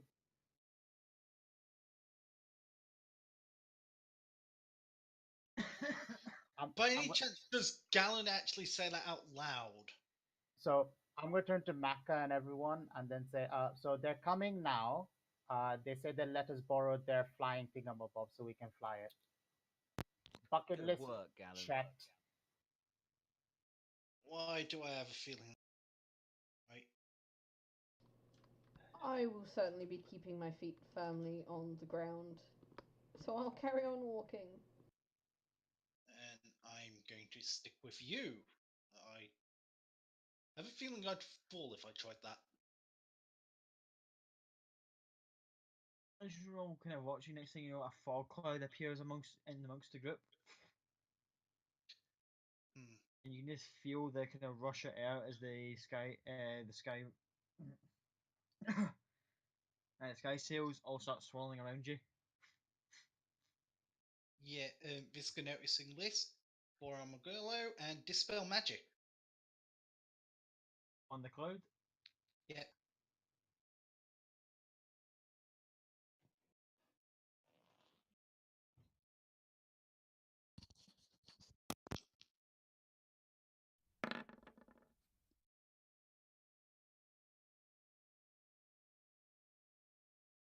fog cloud dissipates, and now you can just see them all kind of flying low level around you. At least two sky rail sails with the riders on top. The young kid on his kind of keeping back with a little hand crossbow pointed, and an older one just kind of hovering nearby, kind of going. Who starts speaking? Just going, "You there! State your business." We have come to introduce ourselves to the Airashari to inform them of a task we're here to perform on this mountain range. We do not mean any harm to anyone here. We come in peace. And I'll look at one of them, kind of goes, "We've had that before," and they I am- kind of keep their weapons trained. Is like, I am and it was a Visca. lie then. So how can we trust you now? My name is Visca Bookreader. I am a member of the Cobalt Reserve in Westrun. I lift up my arm to show the tattoo. I am also a member of the Slayer's Take. I believe the head of your clan is also a member. Younger Sky Dancer kind of looks at the older one, kind of goes like, "Oh," and they kind of both look back. The older one puts his heavy crossbow away. The younger one puts his his light hand crossbow away. They immediately fold up the sky sails and come down on foot and tell the others to kind of like back off a little bit, and they kind of widen their circle. Do they recognize me at all? Hold on. I hope not. So do I. Oh, thank No, God. they have no idea who you are. Fallen goes like, "So what task is it you're here to perform on our behalf?" Visca looks to the elder and goes, I mean no disrespect, but I believe it more proper to introduce ourselves when we're not stood on the edge of a cliff where you could easily knock it. I hope you Actually, don't. we find that in more recent times it's probably best to ask these sort of questions when you're next to a cliff. We can easily throw you off if you Elspeth's gonna step in and go, "We have been sent on the understanding that someone is taking griffin eggs from around the area. We have been sent by interested parties to remove the person taking griffin eggs. We would have done it without entering your area, but we thought it best to inform you that we were here and what our task was. We mean no disrespect. We are not here to cause any problems. We don't even have to enter your village if you do not want us to. We just did not want to start on our task without informing you that we were here and what we were doing." The older Sky Dancer kind of looks you both up, and then looks at the rest of the party and kind of goes, looks down a little bit and kind of goes, "We've lost a few people already with this pest stealing these griffin eggs, and we don't like these beautiful creatures being handled away there. Are here to do this task on our behalf? Don't deviate from it."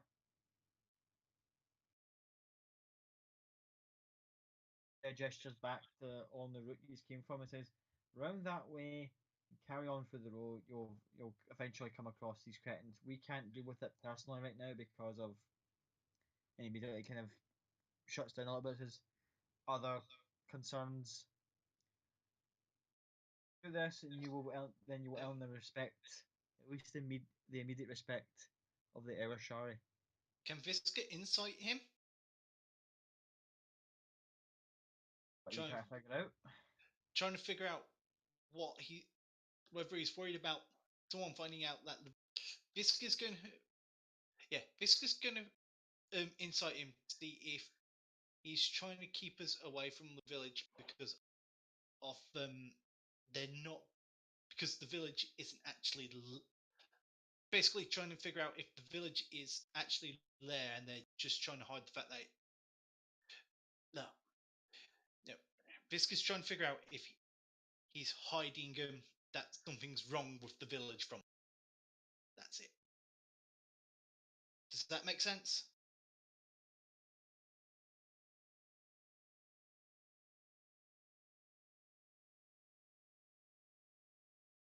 Hello?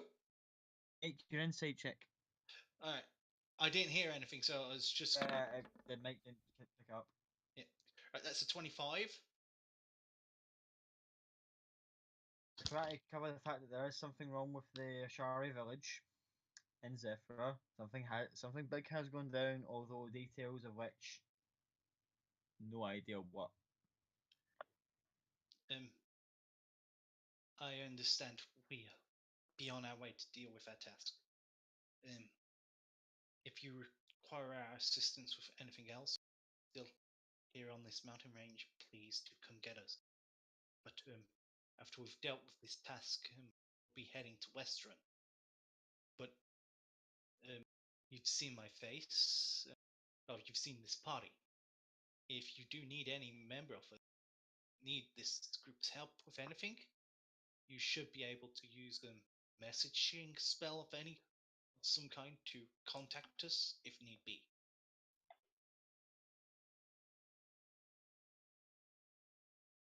I just nod and just kind of usher you on your way. Carry on. Yeah, Visca nods back and just gestures to the party. Come on, they have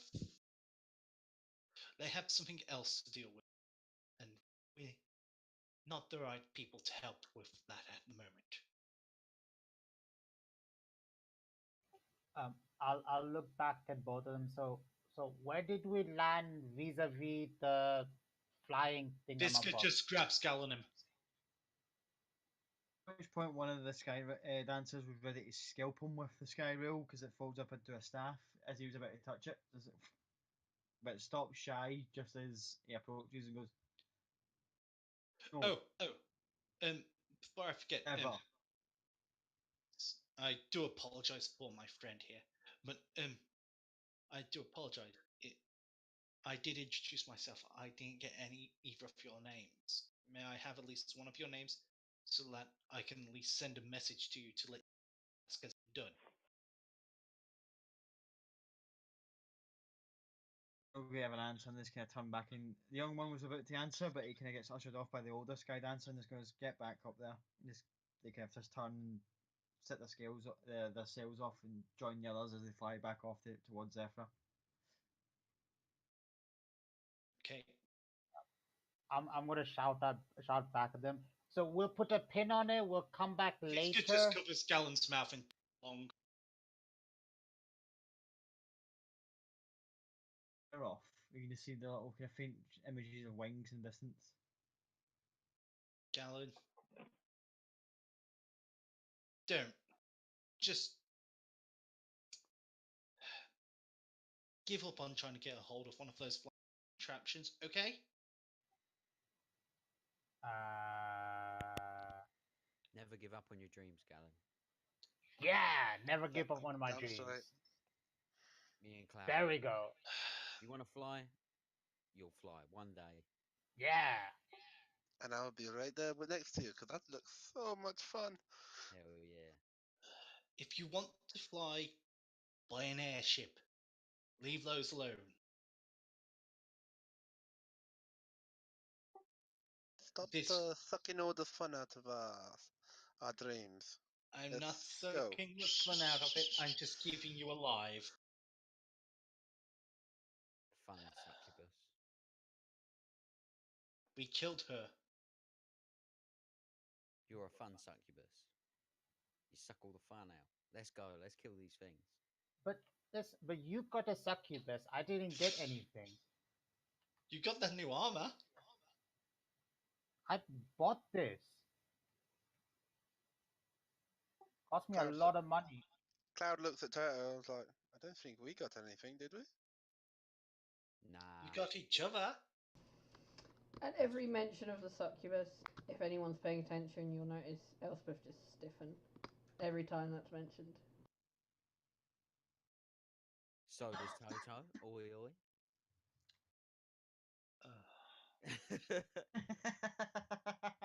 You beat me to it, you bastard. Yeah. Damn you! Come along, before Galen does something stupid again. Right, wait. So where are we going? What are we doing? In and out of character. Down the road and to the left, they said. Yes, Find the man that's stealing Griffin eggs. yes. Oh yeah. Let's get this guy. And I'm guessing we'll have to camp at some point on the way there. I would probably advise that Galen, the Raven, sweeps ahead of us a fair distance. Last thing we want to do is walk into their camp or into one of their parties, and try and get whatever information we can out of them quietly and stealthily for the time being. Yes. It's a good choice.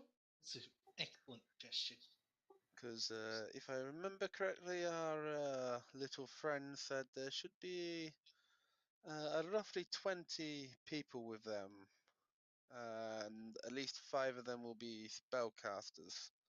So if we can either catch them in smaller groups or hit them all together without them knowing, whichever works best. Can we just talk our way in? Tell him we're interested in buying some Griffin eggs. Get him on his own. Wallop. Um, Leave. Considering how one of them tried to recognize us without anything, I think they probably know what we look like. Who recognised us? Out of character?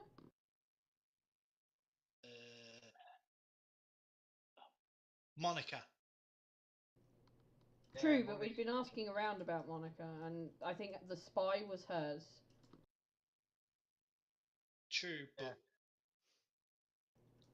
it I wouldn't mean, be a far stretch that the other one would know. It's a bit hard to get a message out into the mountains unless they knew straight away and sent it.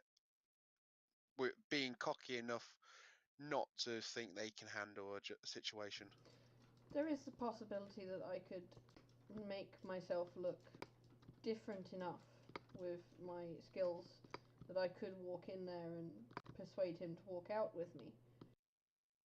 Yes, there is that. Let's scout first. If we can figure out a way to do this well, might as well try that before anything else. Give ourselves as many options as possible. Tucking our way in and dealing with it that way, that's one. Luring him out with disguise is another. If we could somehow drop a boulder on the whole thing, that's another. Maka could blow them all up with a fireball. Yeah, exactly. If we give ourselves as many options as it means we have many.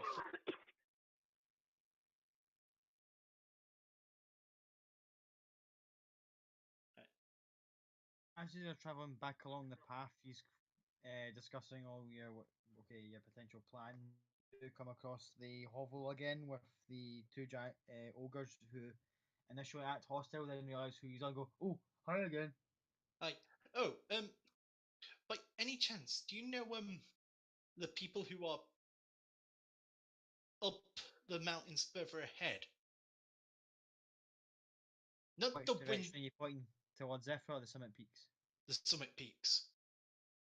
Oh, they nasty people. We know like. Have the nasty people hurt you in any? Show me on the doll where the nasty people touch.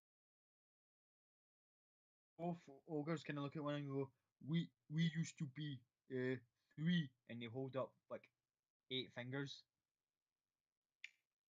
Oh, I'm sorry. I'm really sorry to hear that. Well, if by any chance we can get them to come down in not such a big group, perhaps you could have a little fun paying them back.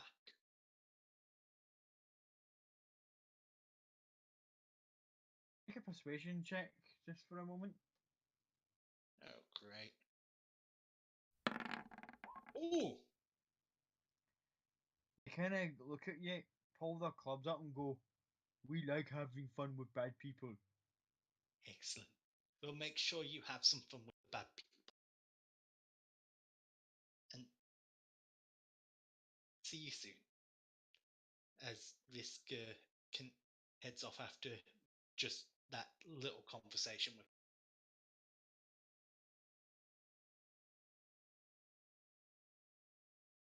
Carrying on further back past the area you usually camped out at, and head back in the opposite direction towards the summit peaks. Yeah. It's getting towards night time as you manage to get to a certain point in the trail where, again, your boy Cloud, with the passive perception of 18, starts to notice that there's dried up blood stains all on this particular trail.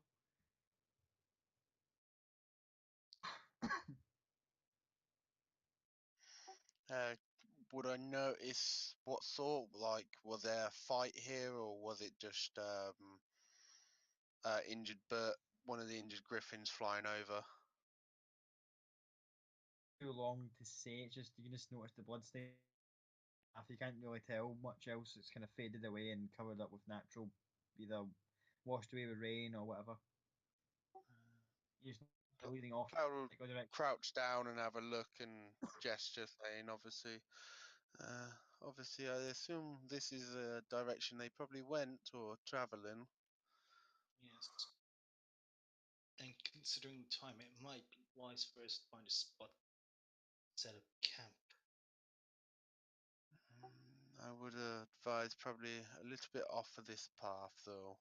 Yeah. If they might, this might have been where they had a fight with the other ogres. Yes. So this might be their access route that they use.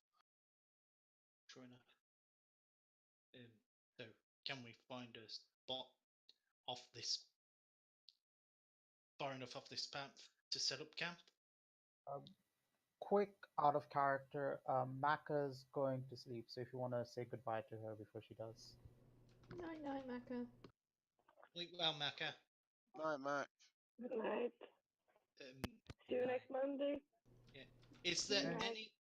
Is there anything specifically you'd like Maka not to do while Scott's controlling? Oh. No. Okay. I will look up at Gallop, not drink, and I will hold his hand all the time, not to do stupid things. I will try to prevent him. If it's possible. Okay. Basically, Mac is going to be spending the rest of the time trying to prevent Gallon from being stupid. Yes. Elspeth knows the feeling. Haha, good luck with that. Not with stopping Gallon from doing stupid things, stopping Visca from doing stupid things. And Toto and Cloud don't have carers. Yay! They're have... each other's carer. Oh, don't worry. I haven't planned for that. Right, so yeah. Do we set up camp and whatnot?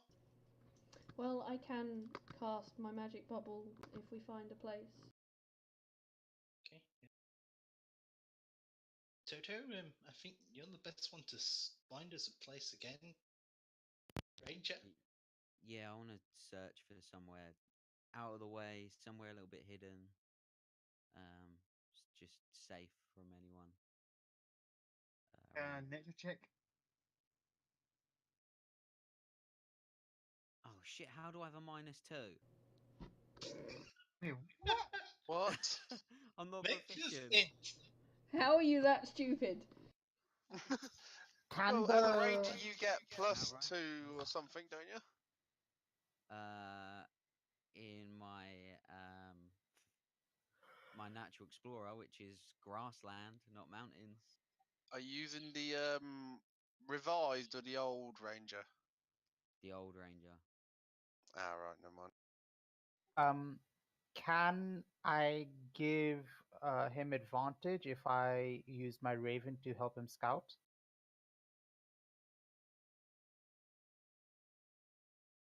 I'll say yes this time. Double 20s. Come on, baby. Nope. Oh my god. Jesus Christ. I'll You- say you know jack shit. You're like, I'm used to things being flat. This is really unusual. Toto basically points to the middle of the road, saying, "Yeah, this is a good spot." Yeah, the lack of grass is really throwing me off my game. Even I know that's not a good spot. Let's just go off of the side of the path as much as possible without falling off the side Wait. of the mountain. Was it a nature check or a survival check? Oh Nature. shit. Oh yeah, it was nature. Holy shit! Fair enough. Yeah. Survival, I would have got a +5. Yeah. Right. This girl look round and just see if he can spot a spot that like it might be semi decent. A camp. That isn't the middle of the road. Exactly. I've become unused to nature with my time in the city. It's made me soft. All the women. Yeah. All the women. Basically, you've been spending too many time in too many different beds. Pretty much. So what should I? Do I need Nature to make check. a roll? Nature. Okay. At least it's a +1. Fuck's sake. I'm going to just say you don't find any. Yeah. Elspeth's just gonna go, "This is ridiculous," and walk off the side of the road, just trying to be as far away from the road as possible without being by the cliff face.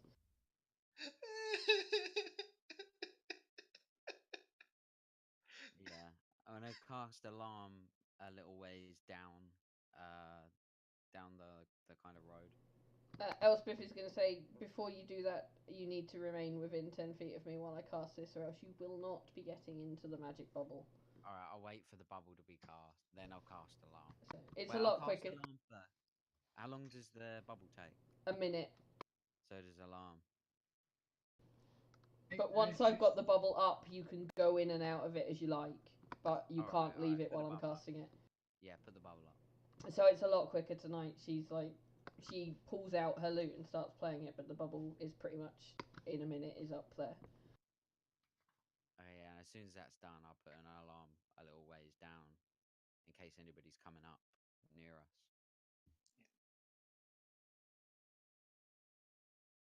As you spend a considerable amount of time bumbling around trying to find the spot, eventually leaving Elspeth to kind of go, okay, how about not just being on the edge of the cliff face? Sits down, starts playing her lute, as Toto's making his alarm kind of parameter. As it gets to literally the 55th second,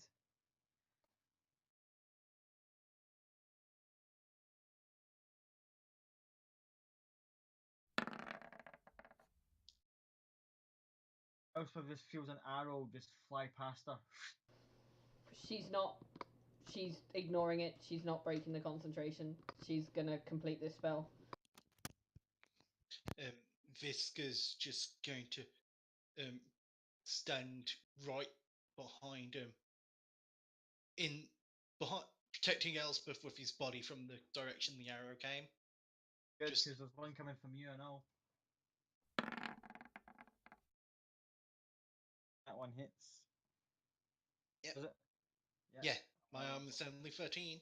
I don't have armor on, and I haven't cast shield.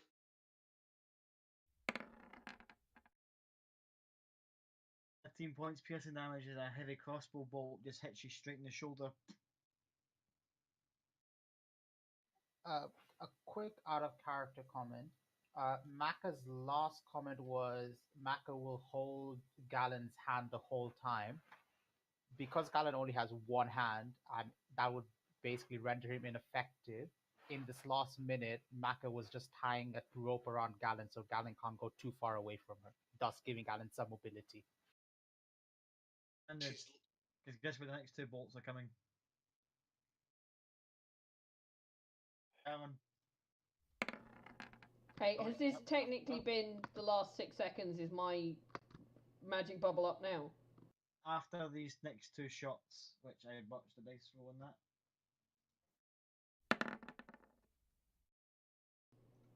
That miss. one. The actual bolt slips off the rail and just goes shit. I had to reload it, and then the last shot going for Galen. That one hits. I Whoa. prefer the 9 that you rolled like 2 rolls ago. I prefer that one. Yeah, do all the attacks with a D10. 10 points piercing damage as the crossbow bolt manages to find its purchase and like just like the underarm part of your armor as you're kind of trying to gesture to make it a move. This gets you an underarm. Boom.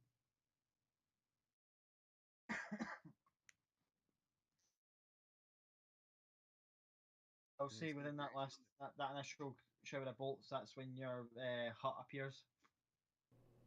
Okay. And I go, nothing can penetrate this now. So they know where we are, but they can't hurt us for now. that hurt. Who else got hit?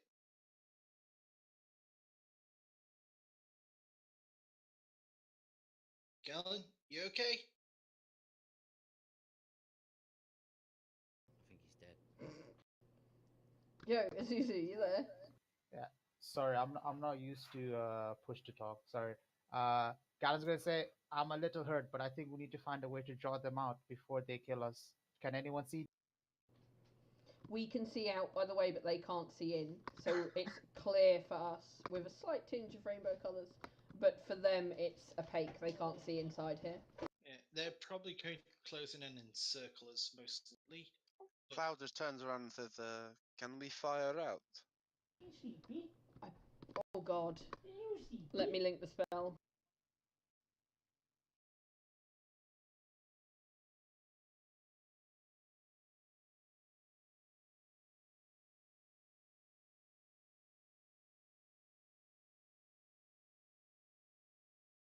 Yeah.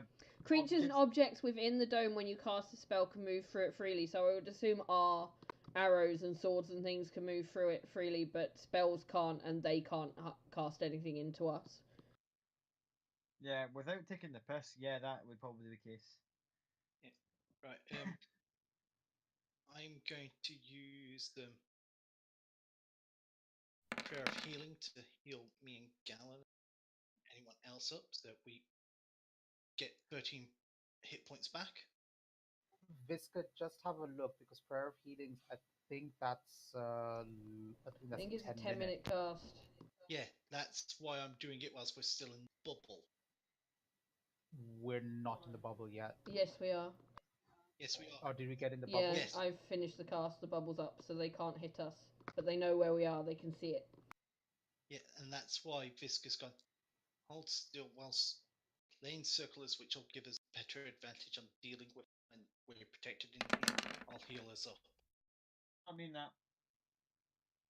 I was just double checking something on Maka's sheet when I clicked the wrong side of the scorching ray. Elspeth is going to go, the one problem we have is I can't leave this. So I am completely useless in this fight. Because if I leave this, we lose it. You guys can pass in and out. You can pop in, pop out, throw a magic spell, pop back in. But if I leave, we lose it. Considering how you normally are in combat, this is probably a better use for you. Are you calling me useless? No, you're very useful. It's just you can't do very much when we're actually in combat. Well, I never plan to be fighting things. I normally charm my way out of things. True, true. I don't think you're useless. I think you're inspiring. Wink. And then finger guns. Nope. Can I see how far they are? Because I've got Devil's Sight, so I should be able to see 120 meters away. You can see out of this anyway. This bubble is clear for us. We can see everything that's going on around us, but they can't see in. Yeah, spot the They're people currently before all you headed- start shooting randomly. They're currently all hidden in the various bits of terrain nearby. Right, so I don't know how you want to play this, but whenever I see one, I'm just gonna fire Eldritch Blast at it. Magic can't go through it.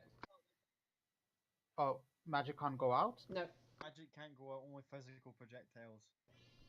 but you can step out. So you can step out, cast Eldritch Blast, and step back in. So just a quick out of character. Mhm. If Scott basically makes them all prepare actions the moment Yep. anyone steps out, they're just gonna get hit by everything. Pretty much. Yeah, And that's tricky as shit. That's if they know how it works, though.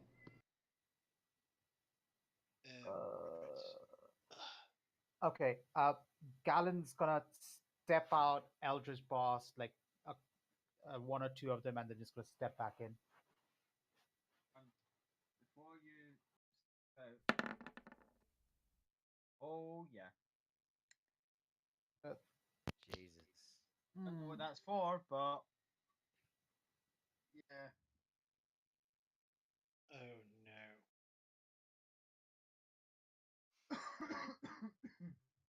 So, Alan, you want to step out? That was your plan. Yeah. As soon as you step out to try and see if you can engage any of them. You see with double sight, you can't really see anything. Or an arrow, a bolt coming towards you.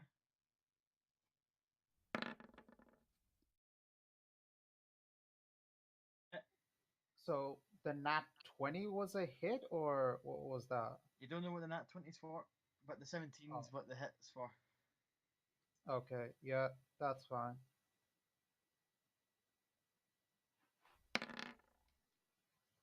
Plus, I believe a D6 or a D8 for Hunter's Mark. For Hunter's Mark is a D6. D6. Oh, fuck's sake. That's 2 ones. And I just gave him those hit points back. Well, First guy fires off and it's a very feeble hit. Next guy takes his next shot. I'll have them all shoot because that's cool. I'll have most of them shoot. No. Play the mechanics as it meant to be. as long as you keep missing like that.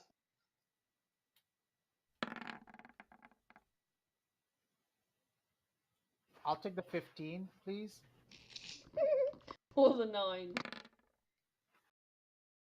Well, the fourth one hits you, and the fifth one doesn't use that, but there's a lot. You can hear just a very faint whisper, and that guy puts his crossbow down, but another figure steps up, pulls out a very weird-looking bracer, puts his hand out, and casts web.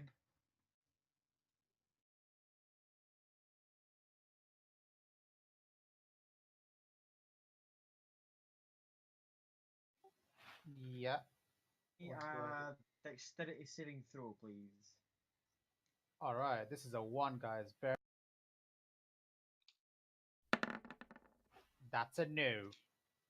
As you just look up after getting hit with a couple of bolts, if you miss you and hit off the hut, you see this big mass of sticky webbing just appear from out of a nearby bush and just fires off like a 20-foot cube outside of the hut and just completely layers you in just like this silky white substance, and you're restrained.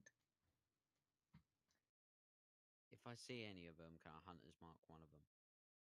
Make a perception check to see if you can spot any of them. You have to step out to Hunter's Mark. Yeah, it's Yeah. a spell. Oh shit, yeah, you're right. Nah, fuck that then. They have all just I do fired. want to see if I can see one. Yeah, they have all just fired. Technically, they can't fire again until it's their turn. Although we haven't rolled initiative, so I haven't rolled initiative. They're just taking pot shots because the I don't see shit characters anyway. are taking actions. Bear in mind, it's near enough night time. It's pitch black out there, and these guys have got a bead on you.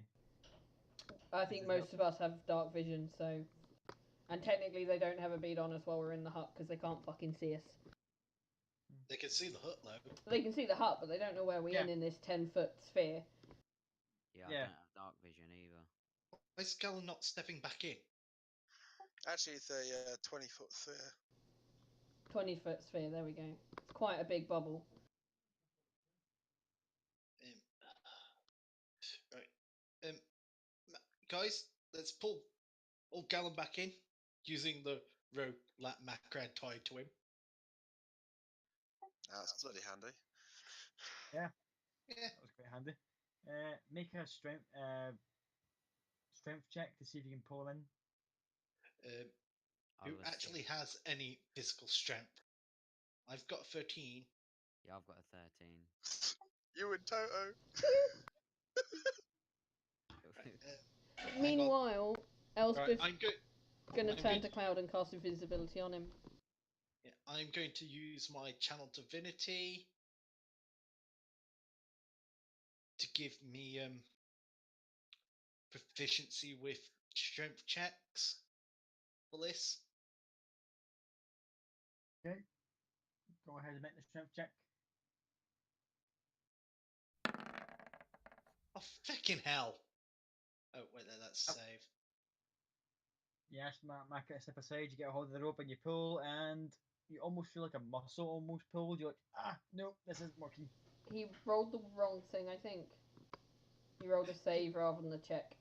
Yeah, the save and check would have been the same. It's Okay. just able to tick the proficiency for the save rather than add it to the check. Because I'm not naturally proficient with Would that be with advantage because Toto's helping? Yeah, Toto's helping. No, I'm saying no. This web, can I tell if it's magical web or if it's like an actual spider web? Either way, it's a giant, massive web that's just holding you down. You need to make a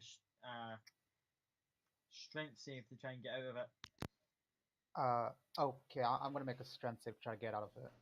But yeah, so Elspeth is casting invisibility on Cloud by kissing him on the forehead. And no one can roll for shit tonight, apparently. Nope. Okay, Cloud went invisible and Galen's still stuck in the web. Right. Well, if Cloud's invisible, he's going to put some of his items down on the ground, and he's going to take a walk to scout out where all these arrows are flying from, and just As you walk out of the thing, see, because the webbing's covered a 20-foot cube around where the point of impact is. It covers the area around the hut. oh, Which it's covering thing- everything yeah. around the hut. Make a dex save if you step out into it.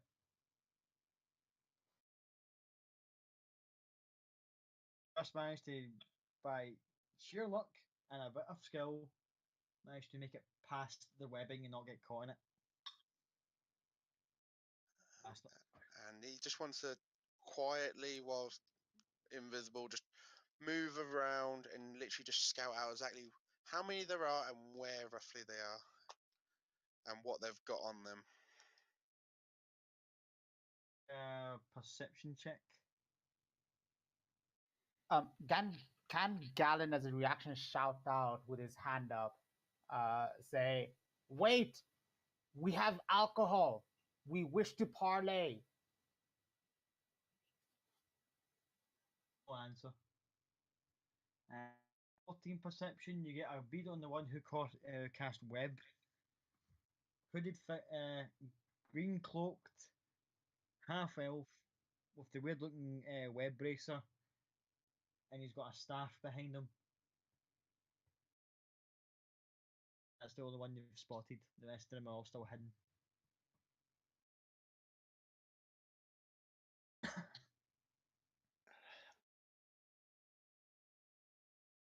Spotted the caster. The other members, no idea where they are.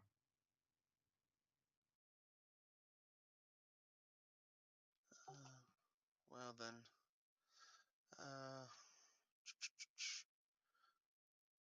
Well, let's go party time. And Cloud will stand right behind him. Put his hand in the air and sort of just somehow his hand literally just sinks into nothing but tears the sky, and literally blackness just pours out of some tear marks in the air, and he casts darkness. Darkness envelops the nearby area. You center it on yourself. Yep, straight behind the caster. And it doesn't seep into the bubble. I'm assuming I'm a little ways away from the Yeah, bubble. you're a bit Doesn't further matter, away. it can't come into the bubble anyway, wherever you cast it. Far enough away that all you guys just see is like everything, like a particular jet black block of nothing in front of you. Where Cloud had just managed to sneak up. Like Cloud's done something and pulling this rope, getting Galen anywhere. I have a feeling he's stuck somehow. What to do? What to do? Anyone got any ideas of what to do? Toto? Okay. Sorry, I was eating a cake. In game or in real life? In What real kind life. of cake? It was a diabetic cake. It was good. Fuck, I don't know. Elspeth is gonna go, I'm sure you'll think of something, and cast inspiration on Visca. Okay. Right. I'm going to I'll see if I can get Galen out of there, but I'm probably going to have to step out to do that. And considering there have been arrows shot, Visca reaches into his bag, picks up his shield, and that. Let me just make sure I've got my shield equipped. Yeah, I have my shield equipped. Right, then I'm going to cast Shield of Faith on myself.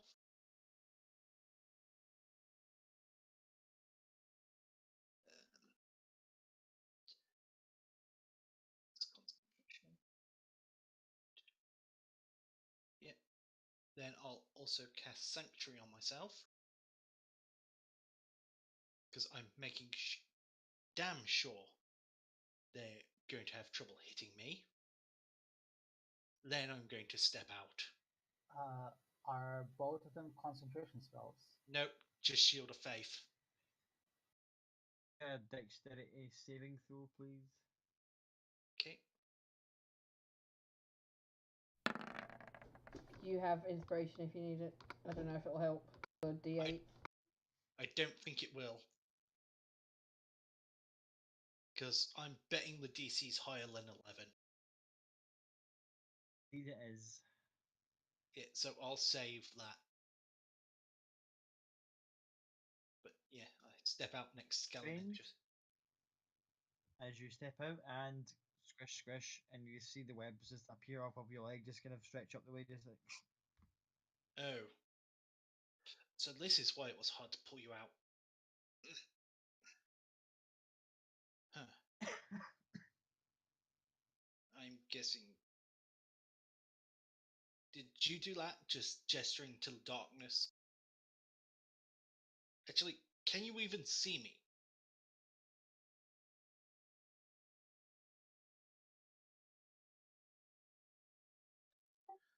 I think he's just stepped away for 2 seconds. Yeah, probably finishing off cake or something else.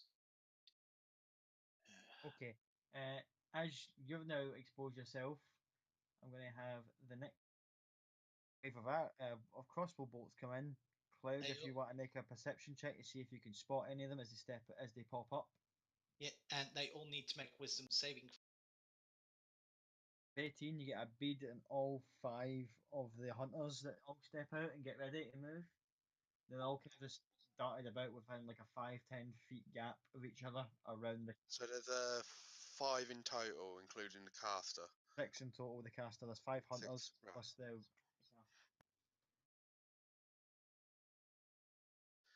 And may I ask, is any others inside my darkness?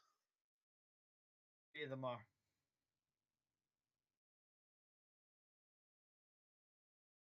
There's the caster, 3 hunters, and then there's 2 that are just outside of the perimeter of the darkness. Okay.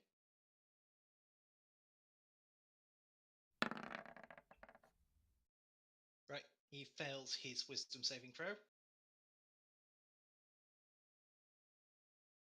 Target or lose the attack.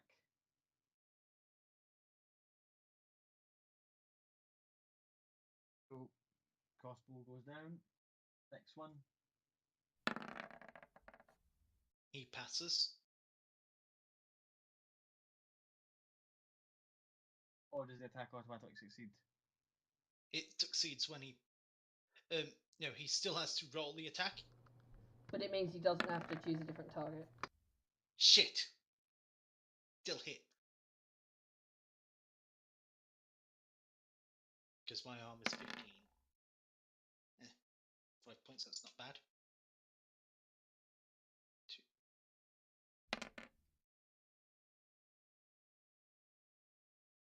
So, 8 points piercing damage as the crossbow bolt hits you. yeah, and I'll make my constitution check. Yeah, I maintain my shield of faith.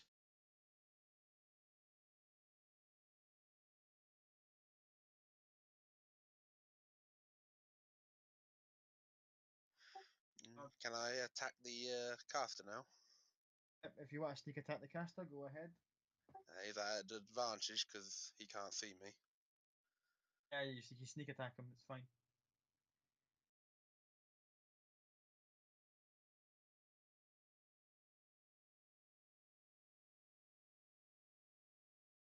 $14 hits.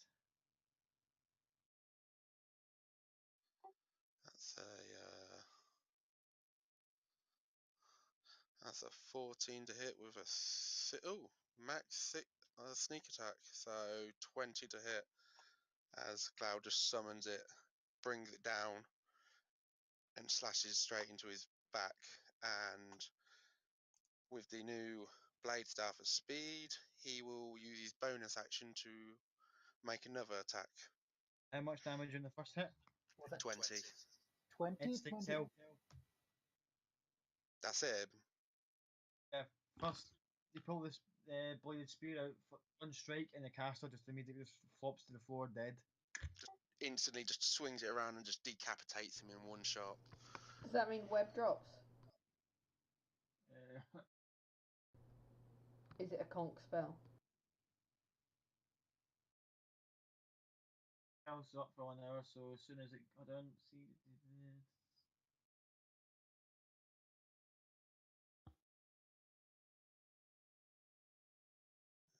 If it's a magic item, I don't know how that works. I was going to say I was going to keep it there because it's a magic item as opposed to the actual spell, because they've just like chucked it. Yeah. Not like, wouldn't be a concentration spell, no. Well, it is a concentration spell, but not applicable to the glove that he's got on. So the webs are still there. But they only last for 30 minutes as opposed to an hour. That was the kind of. Awesome. Well, then he's taking his one attack on him. He's going to move over to one of the other people he sees and uses the bonus action to take another swing at them. This guy only just hears the body hit the floor and turns and just sees that this start for Tabaxi take a swing at him. He just goes, wait, what? He can't see me, he's in darkness, isn't he? Mm-hmm. Oh yeah, never mind. Yeah, hit. 19. Beautiful. Roll for damage. This time he'll swing with both hands and go two-handed as I didn't say it last time. So 7 points. Is that with this scimitar speeds +2 or without it? Why are That's you getting a without it. roll of 9 damage and a roll of 7 damage? Why is one 1d10? One's 1d8 for one-handed and Oh, okay. 1d10 for two-handed Okay. variant. That should be 9 then, because it's not putting the 2 on. I don't know why. I'll And it's double also check. not putting the dex on. It's just rolling a straight 1d10. Ah, it is. Thank you. Total I'll sort that out now. 13 damage.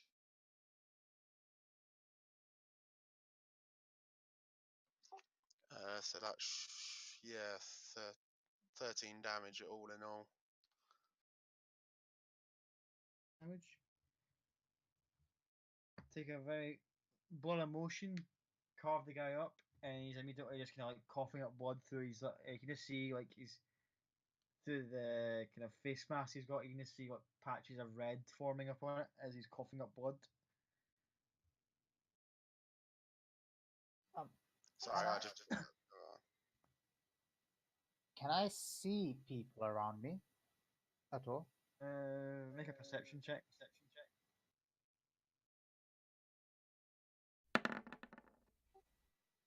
14. You only spot the two that are at the far ends of the group, and it's only just a brief glance you get of them, just as they're reloading their crossbows. Yeah, but you can plainly see the slightly glowing viscous stuck next to you. Could I try to get out of this web? Strength check. Strength saving throw? What's Okay. Maka doing, by the way? Because if Maka burns the web, it fucks off. See, I was Do you want thinking her to about step burning. out and burn the web? I don't know. It's a suggestion. She might just stick her hand out and burn the web, so I think she might use the cantrip firebolt. Yeah, that's what I was going to make her do. Just a hand out. Do you want her to step out and start burning the web? No, we want her to stick a hand out and start Just burning a the hand web. out. Maka, Yeah, if you do could put you a want her to hand stick out. her hand out and burn the web? Yes. Yeah. Maka, dear, if you could lend us a hand by burning the web with just sticking your. Can you just stick your hand out and cast Firebolt to Maka? Okay. And she sticks her hand out and just firebolts it. So wait, does that actually work? Because that's what I was gonna do, but I didn't know whether that would work or not. Yeah, I was looking up the spell. Yeah. And you both take 8 points fire damage as the webs start to burn. Yeah, that's a thing. 8. Well, it's better than being stuck, I guess. Where we could have taken. Immediately as Maka does that, I'm just gonna bolt it and dive into the darkness. As you're slightly on fire. As the bits of web are burning off you, it's running against you. It's like, ah! Galen, you idiot. Just before Galen dashes off, I'll cast Healing Word on him.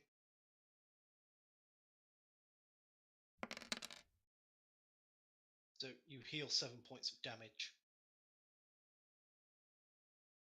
Just go, oh, be careful, idiot!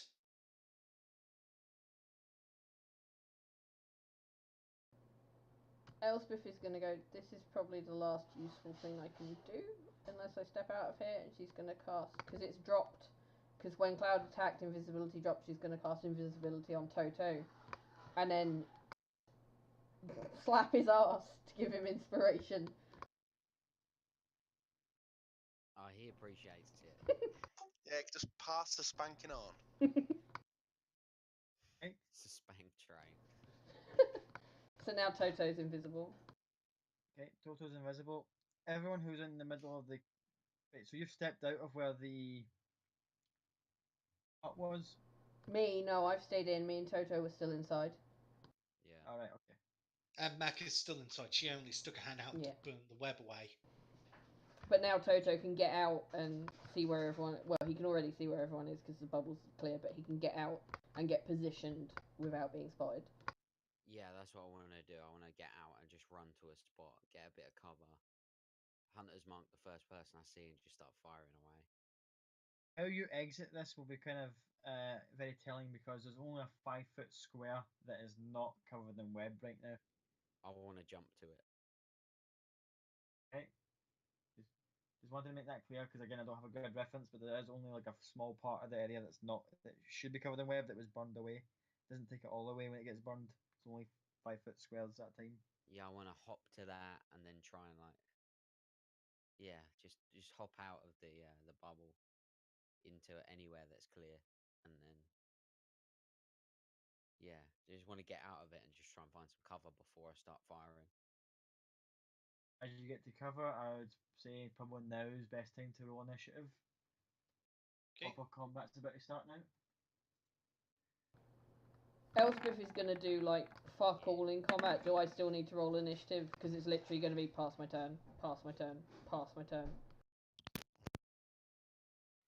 Can't, If you're gonna sit back and do, obviously just drop out the initiative order. Yeah, roll it just to be on the safe side. can't Elspeth do inspiration through the bubble? Nope, it's a magic spell, and she's used them all. That's why she cast the last one on Toto after she made him invisible. Okay, that turn taker thing was meant to be for Maka, so that's that initiative roll was for her. So Toto, Maka, Cloud, Elsbeth, me, Gallon. Otto, you're up. All right, yeah. The first person I see, I want to hunter's mark, and then just fire at him. Okay, take your shot.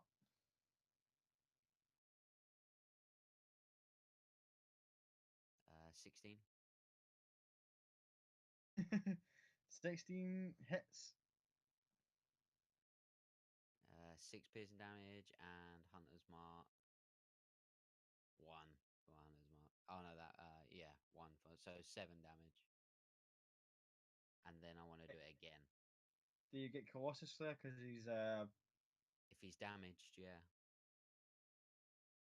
that was his first bit of damage there, so that's only going to apply to his first shot. So that's Okay, so he takes 7.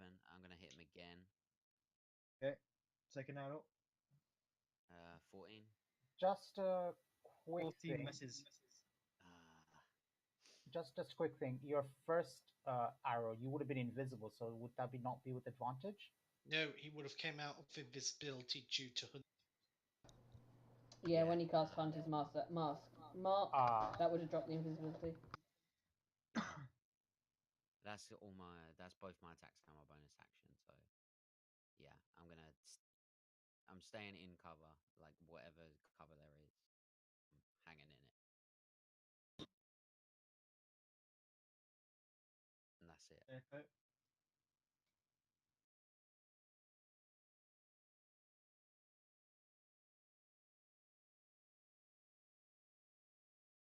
This time when I hit it, damage 11. misses. I'm guessing. First shot of Scorching Ray misses. I assume she stepped out of the bubble. Yeah, she stepped out the bubble. That's what she gets with this. 3 bolts Yeah, with Scorching Ray.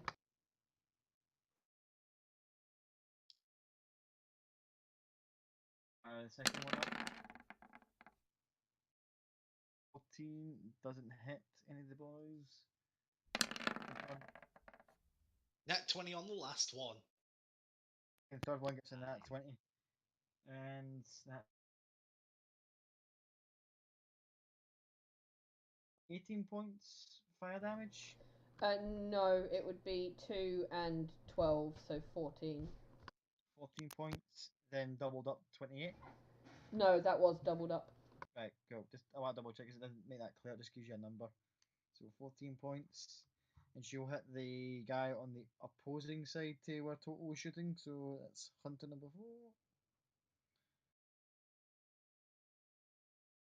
Is down to, and he gets a scorching ray right to the face. Half of his head is completely like Two-Face now, just like scalded to all hell, and I'll have that be Maka's turn. Could Maka not use the rest of her movement to jump back into the? That is the end of Maka's turn. Oh,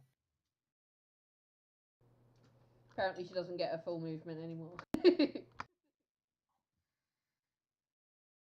Anyway, moving on. To the perfect killer. They're great.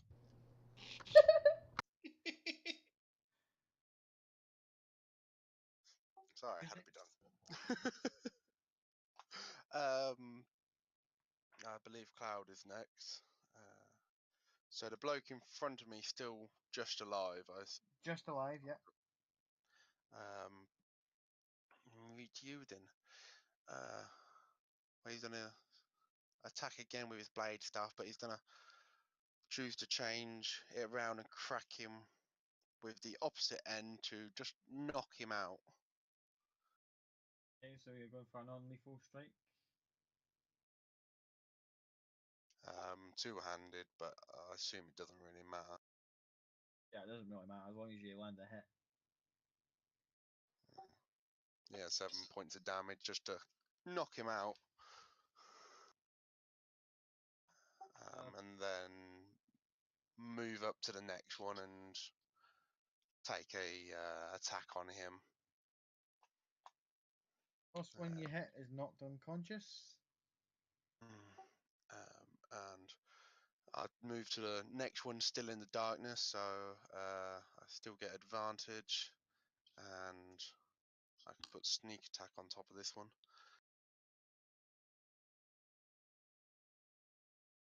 Right, so you definitely hit.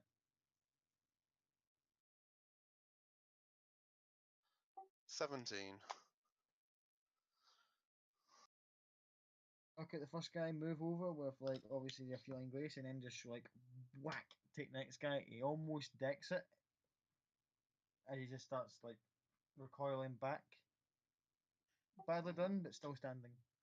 As I'm still in the darkness, Cloud will just like quietly just move around him gently from the angle he hit him from, just so he's not exactly sure where Cloud is in the darkness. But I take a bonus action and hit him again. That was my bonus that action. That was a bonus action. Yeah. Sorry, I'm used to the last person who had the scimitar speed having been a fighter. Yeah, I don't. Well, I can take an Eldritch Invocation so I can attack 3 times with it then, but I want to wait a little bit.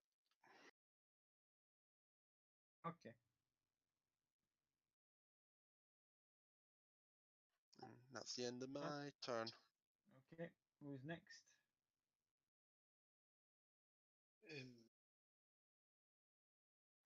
is it Galen?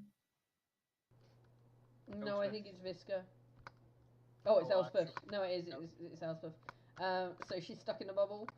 So she's gonna hold on to Visca's eye, which sounds fucking weird, and put her hand in her pocket where whatever bit of paper he slipped into her is, and just sort of stand there and just hope.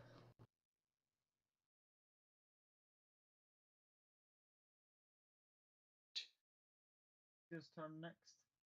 Yep. Okay. No point in going into that darkness because I know I won't see anything.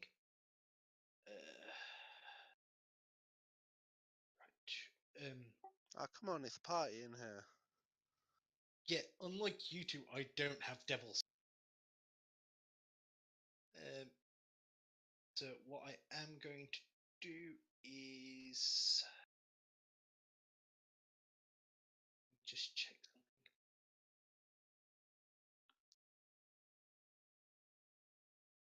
Yeah. Right. I'll make a perception check to see if I see any of the guys, and I'm guessing that's still with disadvantage. one eye. Yes. When will you get used to having one eye again? Right. 10. Do I spot anyone? Nope. See jack shit. Apart from the guy who Toto's landed an arrow on, and the other guy who's like half his face burnt off by Maka. So those guys were like plain as day. Yeah. Right. And they're both still alive, right? They're still alive, yeah. Right. Then let's see. Yeah. Which one looks more alive? The one who's been burnt or the one who's been shot? One that's been shot. Right. Then I'm going to cast suggestion on shot. You should surrender and convince your friends to surrender as well.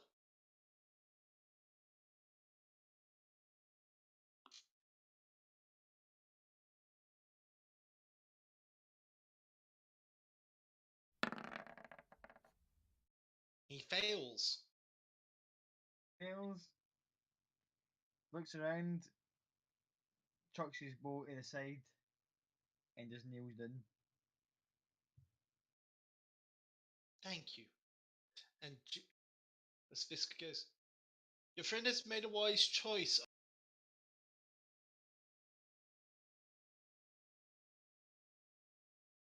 Just thinking to himself, oh, I'm so getting shot again. That's Fisk's turn.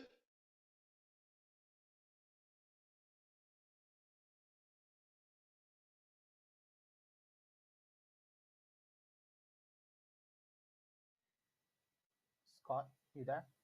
Yeah, I'm here. I was just looking at something now. Okay, after Visca's turn, who's next? I think it is Galen. It's either Galen or the random NPCs trying to kill us. Galen's turn, I think. Okay. Galen's. How many enemies can I see? There's the one that's just surrendered, and the one that's Yeah. got his face kind of half melted. Okay, I'm just gonna take an Eldritch Blast at it. Okay, take an Eldritch Blast.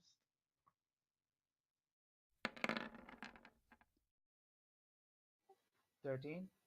13 misses. Do I get advantage because I'm in darkness? Okay. That's just melee attacks. Then I will use Second Wind, which is 1d10 plus my.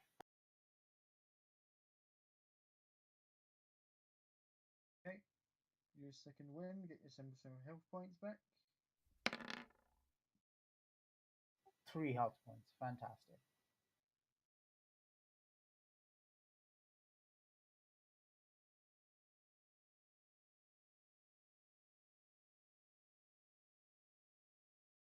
Anything else?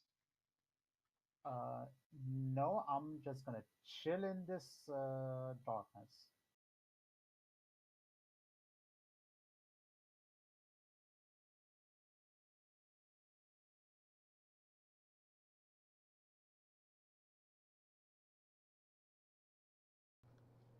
So then I guess it is the random NPC's turn.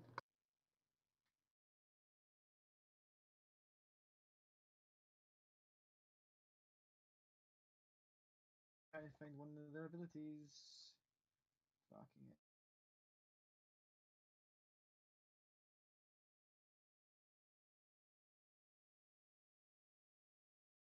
As things have suddenly taken a bit of a dire turn, these guys.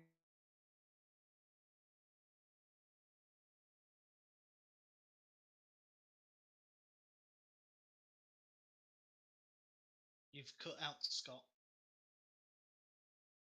No, I'm looking for the spell. I was trying to find it first.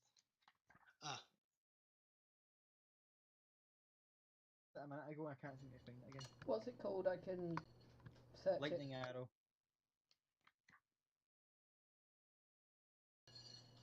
it. What are you wanting to know? what's the damage die for it, and what's the is it a spell attack modifier that goes for it? The next time you make a ranged weapon attack during the spell's duration, the weapon's ammunition or the weapon itself, if it's a thrown weapon, transforms into a bolt of lightning. Make the attack roll as normal. The target takes 4d8 lightning damage on hit or half as much damage on a miss, instead of the weapon's normal damage. Thank you. As the one that's had his face burnt quite badly, pulls out his crossbow bolt around for a target and is going to fire at Toto. Okay. Oh yeah, that hits. It was 4d8 lightning Mhm. damage. All ones, all ones. Oh, that motherfucker's fucking with Cloud's little friend. And then He's having turned anyone out like within little cast. anyone within 10 foot of Toto has to make a dexterity saving throw. Anyone still on 10 feet of Toto? I don't think there is. Probably. Nah, there's no one within 10 feet of Toto. That's a lucky roll for us right there. Yeah, man. 9. I can take that.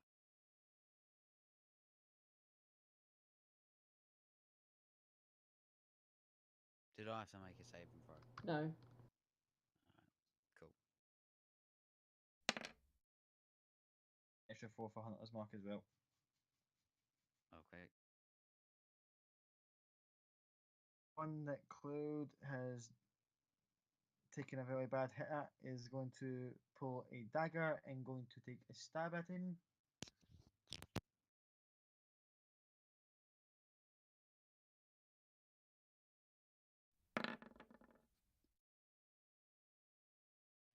$15, does that hit? Does he get disadvantaged because he's not exactly sure where I am?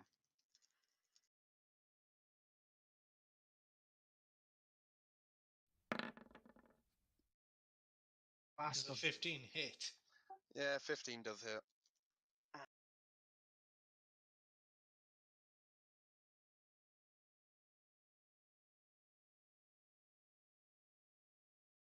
A Constitution 15 saving throw, please.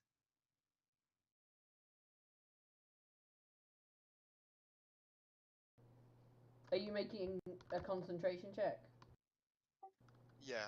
So it'd So be it's a 10, because it's 10 or half of the damage, depending on which is higher. 4. Fails. Yep. I never did a concentration check for my Hunter's Mark either.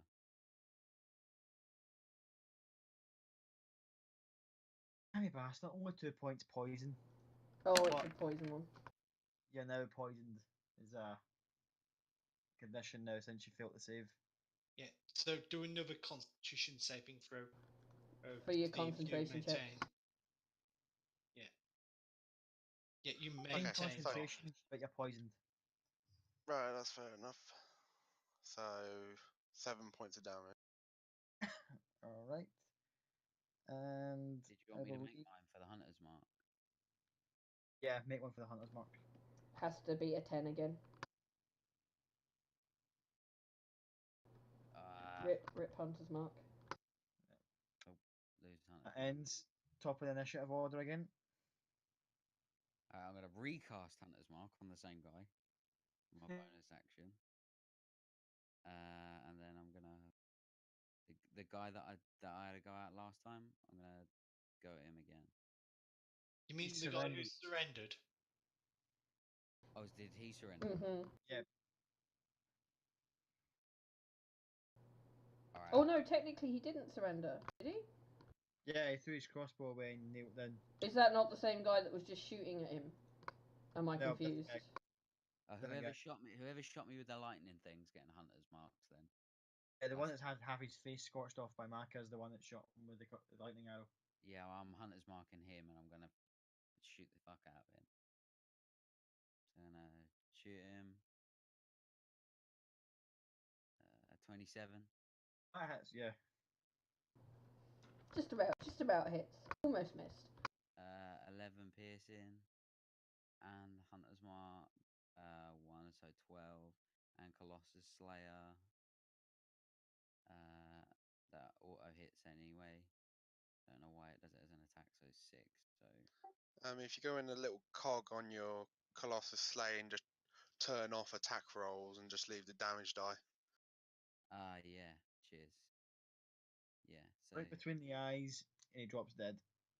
okay, I want to move my Hunter's Mark. Oh, is it bonus action? No, it's not. Auto moves, right? Or is it bonus action to move it? Bonus action. Okay, well, I'm not going to move my Hunter's Mark then because I already cast it. Then I'm just going to shoot at whoever's neck kind of closest to him. Is there anybody else? The rest are one's either surrounded, the other two are in the darkness with Cloud.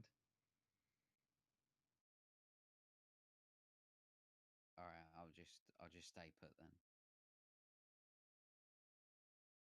I'll just finish my turn there. His turn.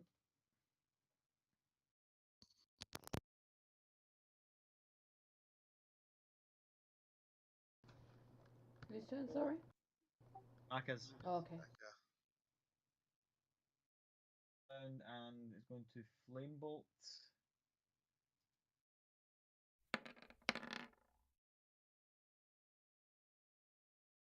Guys are still kind of obscured in darkness, but she can take a rough shot and see if she can hit one of them. Right, fucking hell. Even with disadvantage, she's scoring in the 20s. And she fires off points damage, and all Cloud sees in front of him is the guy with the dagger, immediately just turns and just gets takes it with a flame bolt. Other one gone.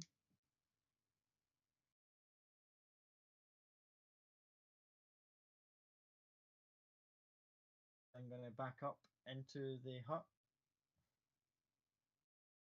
And then that's the end of her turn. Who's next? Hang on, if I'm right, that's the wizard, dead, one unconscious, one surrendered, one dead, two dead, which means there's just one left alive, correct? There's one left alive, yeah. Right. Who hasn't surrendered or been knocked unconscious. Right. Cloud's turn? Yeah.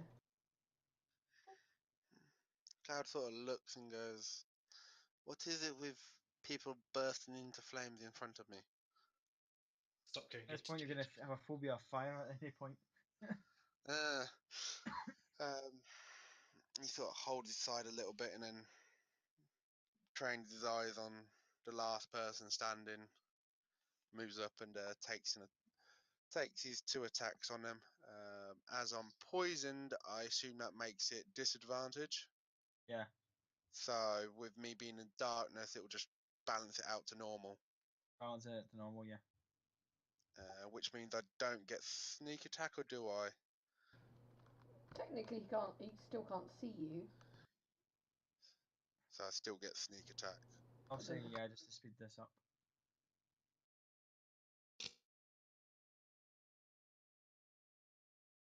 You hit, yep.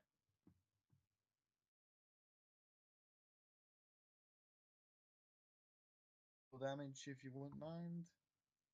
Yeah, do it for the first one as well. 16. Rush shot.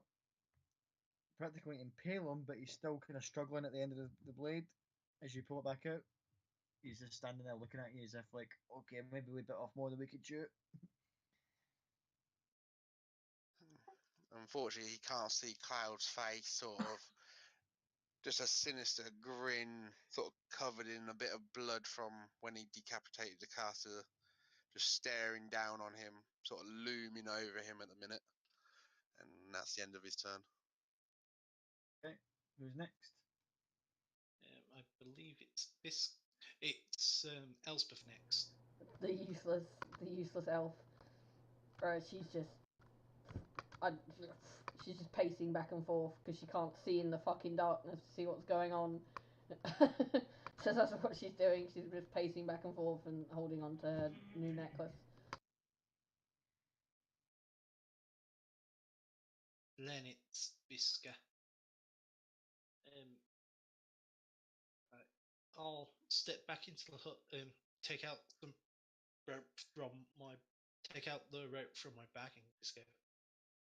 Well, once surrendered, I'll be back shortly. Quickly give Elspeth a kiss on the cheek to reassure her, then head out to tie up the one who surrendered.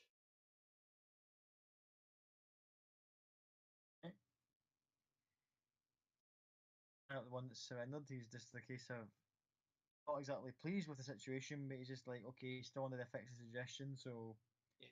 only As I'm tying him up, I'm going full Canadian and just saying, sorry, sorry, sorry. It's for your own good, sorry. that end of your turn. Yep.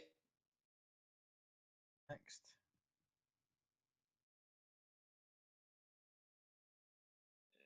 Is it Gallon. Galen? I think. Yeah. Okay. So, from my understanding, there's only one left. One hostile Mhm. still standing. How far is this hostile from me? From you, he's about 20 feet forward. Okay, I'm just gonna rush into his face and do booming blade on him. Okay. 16 hit. 16 hits. Okay. Ignore the damage. Ignore the roll. Just look.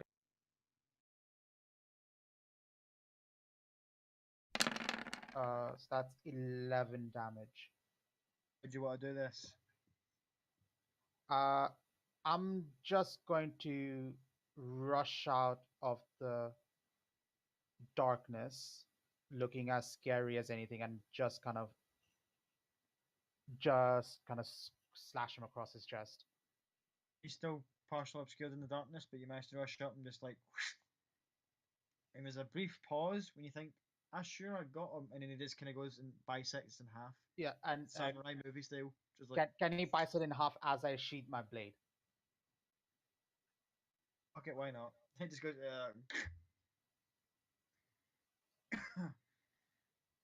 And that's that mob all done with. Can I get a hand from someone who can actually carry heavy stuff? What do you need to do? I've got this guy tied up. I just want to make sure he's close enough to keep an eye on and secured. He can't come in the bubble, by the way. I know that. That's why I said close enough to keep an eye on.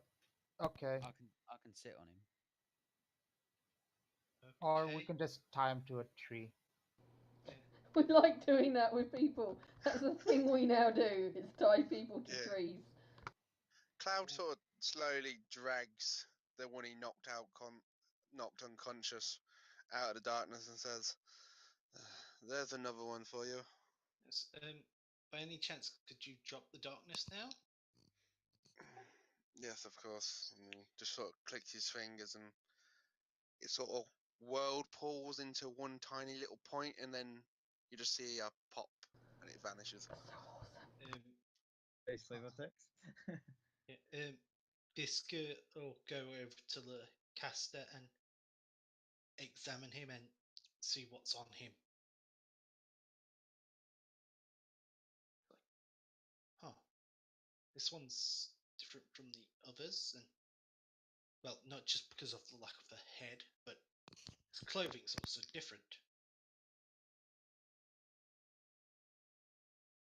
Right, so Cloud just turns around to Visk and says, "It might be just a good idea to strip them of all their items, take them behind the hut, and then hide the bodies out the way, and leave it at that for tonight, and just go through the items yes, later."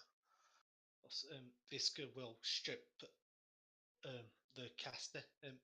What clothing did the caster have on?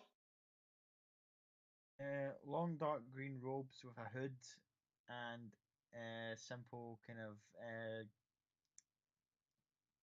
leather armor. What colour's his hair? Hair is Currently red at the minute. Well, before we knocked his head off. Don't know. Like a, Wasn't like a light darkness at brown. Hmm? A light brown. Fuck. night. Not who I was thinking it would be then. Right. How do you think it was going to be? I thought it was going to be Johan, because you described him as a half elf earlier, and that's who we're looking for. But he has reddish hair, according to my notes. I would Yeah, assume he'd be a lot tougher. yeah, I've got red hair and scars. As soon as the darkness dropped, Elspeth inside the bubble just started making a head count of everybody.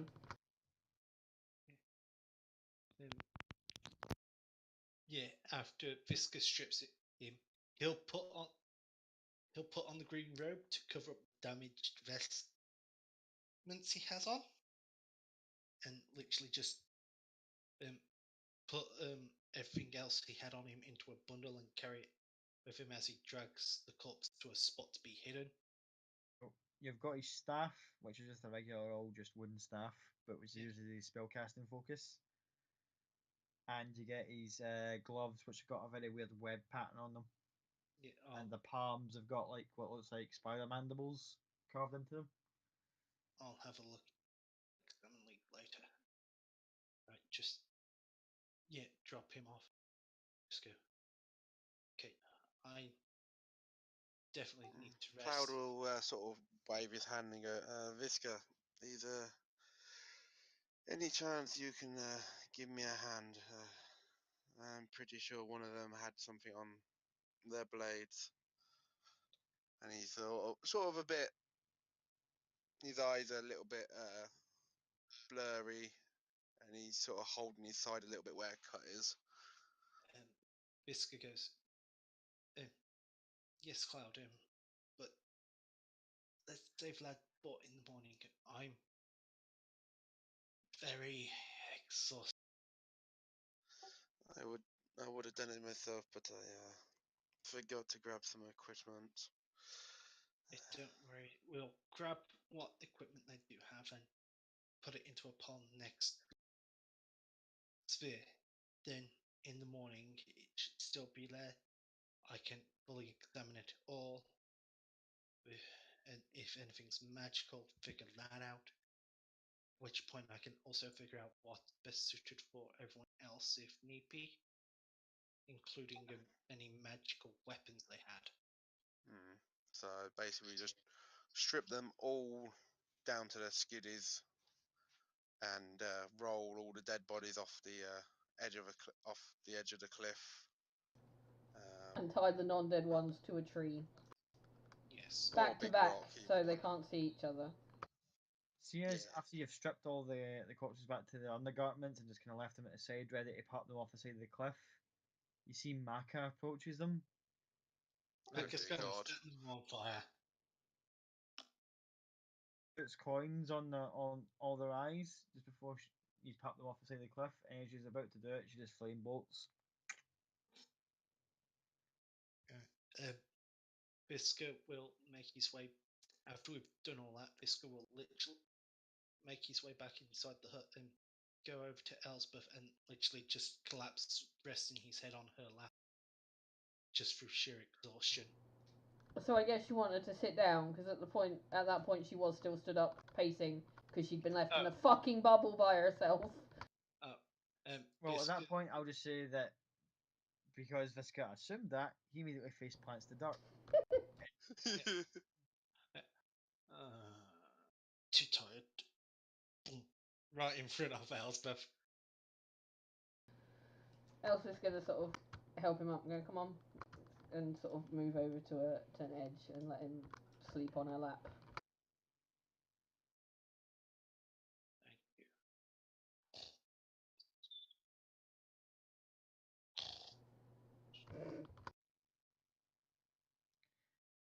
Yeah, Toto doesn't help with like disposing of the bodies or anything, but he's just gonna go back into the Before dark. Toto goes off, Cloud will go, did you still want to put up the alarm up the path a little way? Yeah, I set that up. I set up the alarm spell. Good shout. I'd have missed it. What happened in the darkness? That was crazy. Did you use that mad? You just see Cloud sort of you get a bit closer, obviously, because it's nighttime, and you just see his sort of face is sort of covered in a bit of blood. The whole front of him sort of covered in blood at the minute. Oh man, that makes Toto feel a little bit sick. But just gives you a little pat, and then just goes on making the alarm spell. The Galen's Raven's just gonna kind of circle around the camp the whole night, just making sure that there's nothing suspicious going on otherwise. Okay, it circles around the camp, and there's no immediate threat. Cloud just walks in the hut and just looks at Elizabeth and just goes, Elizabeth, and just waves his hand at the whole front of him. She was already clicking her fingers as he said it. She's like, if you're going to come into my home/dome, you have to be clean. And she was already casting prestidigitation. Thank you very much, beautiful. You are very welcome. Starting to like my little magical bubble. Although one day I hope to make it into an actual home. That would be quite nice. A place with beds would be very nice. I'll work on it. There is tale of a spell where you can actually make a mansion. So maybe one day. Galen will kind of wait around until Toto's done with his alarm spell, and then once everyone's in, he'll be the last person who goes in the hut. As each person walks in, any blood or nastiness on them, Elspeth is prestidigitationing off.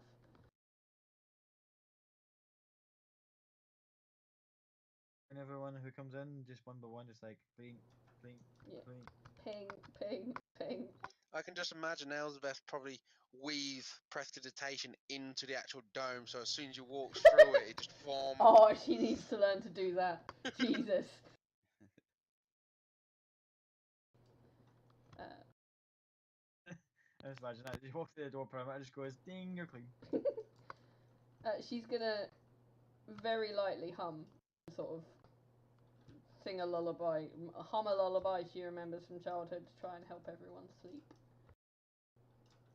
And I know technically Song of Rest is only a short rest, but that's what I'm doing.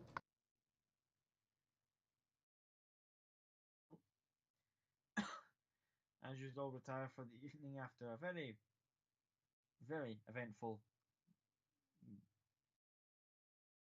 there for the session this evening. Cool.